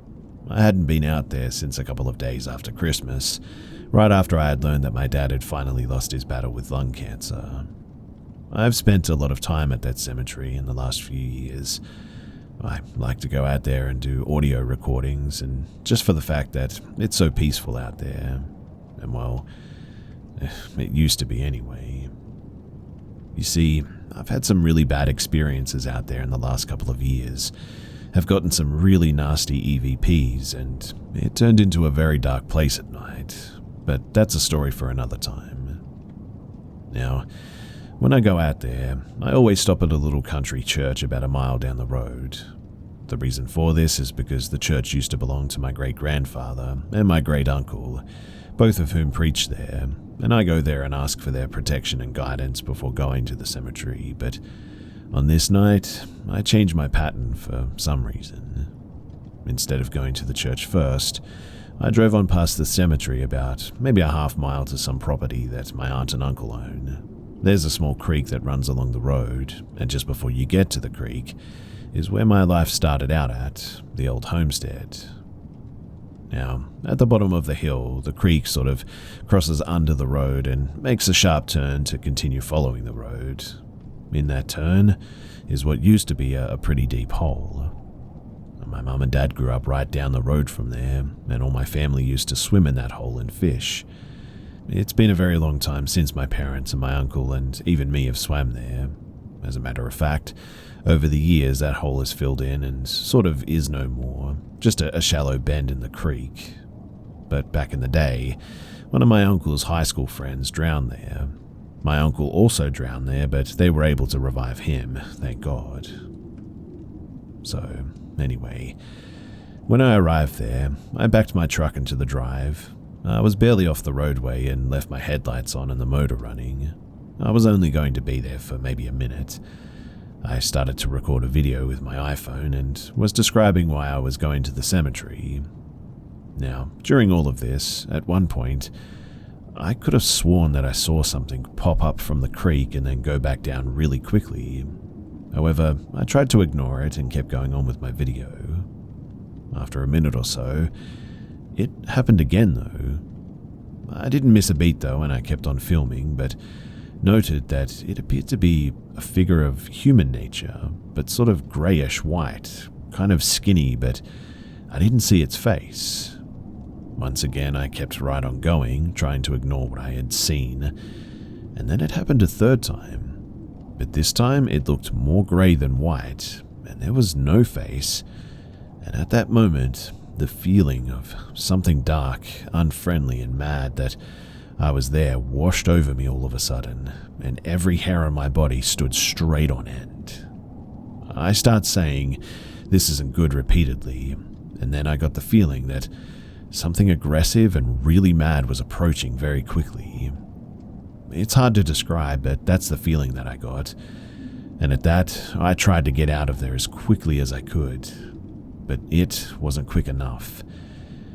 I don't know if you're familiar with the term, but if anyone is, then have you ever got what some call spirit jumped?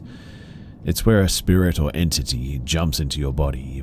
It's brief most of the time, but not brief enough.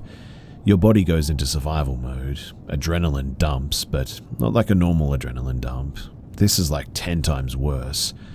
It may also feel like your breath is sort of sucked right out of your lungs, and it's a struggle to breathe in any air. It's really scary when it happens, but you also feel like something evil has reached into your body and grabbed your soul all of a sudden.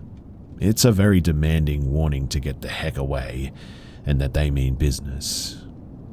So when I pulled out of there, I headed straight up the road to the church, but before I could get there, I heard a very ominous growl over my left shoulder and got hit a second time. This was much worse than the first time too. I became very vocal and demanded that it get away and get out of my truck, but whatever it was, it must have stayed there until I reached the church. But when I pulled in, I called upon my great-grandfather for help. Then I was hit a third time. It was brief, but the point was gotten across to me. All of a sudden, I could then feel everything lighten up, as they say. The hairs went down and I became relaxed fairly quickly. I left the church soon after and I went back home where I had my daughter bring out my Bible, and I didn't go inside until I was certain that whatever it was had left me. The next evening, I went to the family cemetery, stopping at the church first, of course. I used the Necrophonic app, which I use quite a bit from time to time. I didn't even ask about the night before, but I was told that there was evil at the creek. Stay away from the water. They call it dark water. I had never, in almost 3 years of using that app, ever gotten those responses, or any mentions of water or dark water. And no, I was not under the influence of anything. I take no medications, and other than some post-traumatic stress disorder, I have no mental health issues. Nothing that would cause this, at least. This particular area is pretty rural. The area had a lot of Native American activity, and is within 300 feet of a known burial ground, as well as another cemetery that has long been forgotten. As a kid, the woods around this area always seemed to have a dark side. We always felt watched when we were playing in the woods around there. There is also a piece of property within maybe a quarter mile that was rumored as apparently being owned by a witch.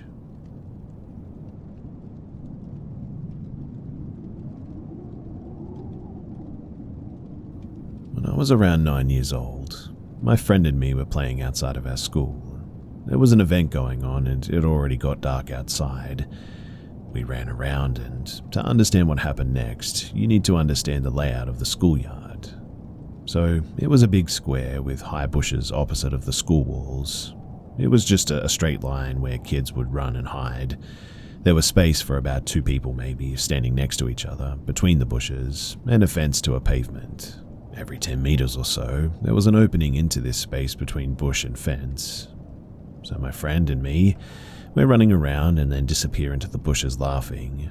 We walked behind the bushes. Like I said, only a straight line was possible behind the bushes. It kind of stopped and looked straight ahead.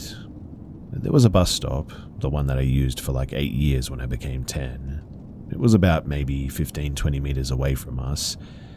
And there was a woman standing there. She was looking straight ahead, but we only saw her right side profile. She had a white dress on, and that was when I noticed that I couldn't see any feet. She was hovering there. I didn't see any features, in fact. She was more like a smudge. That's what I thought it was at first, too, just my eyes playing tricks on me. Until I looked at my friend staring also at her. We both kind of looked at each other confused. And then, scaring the life out of me, this smudge turned her head around, looked at us, and came closer at an alarming speed. We both screamed and ran outside the bushes to the middle of the yard, trying to catch our breath. I asked her what she saw, thinking that maybe I just startled her and caused her to scream because I screamed. But to my horror, she described the exact same thing that I saw. Us being stupid 9-year-olds, we started laughing, I think, and me being always the one stirring things up, I suggested to go back and check out if she was still there. My laughing stopped when I went behind the bushes and spotted her standing there again at that bus stop. And yet again, she slowly looked at us and started to come closer. This time we screamed and ran back inside the school. I remember not telling anyone anything because I knew that they wouldn't believe me. I've only told this story to a handful of people. I also lost contact with this friend, but I wish that I could talk to her again and ask her if she remembers this day as clearly as I do.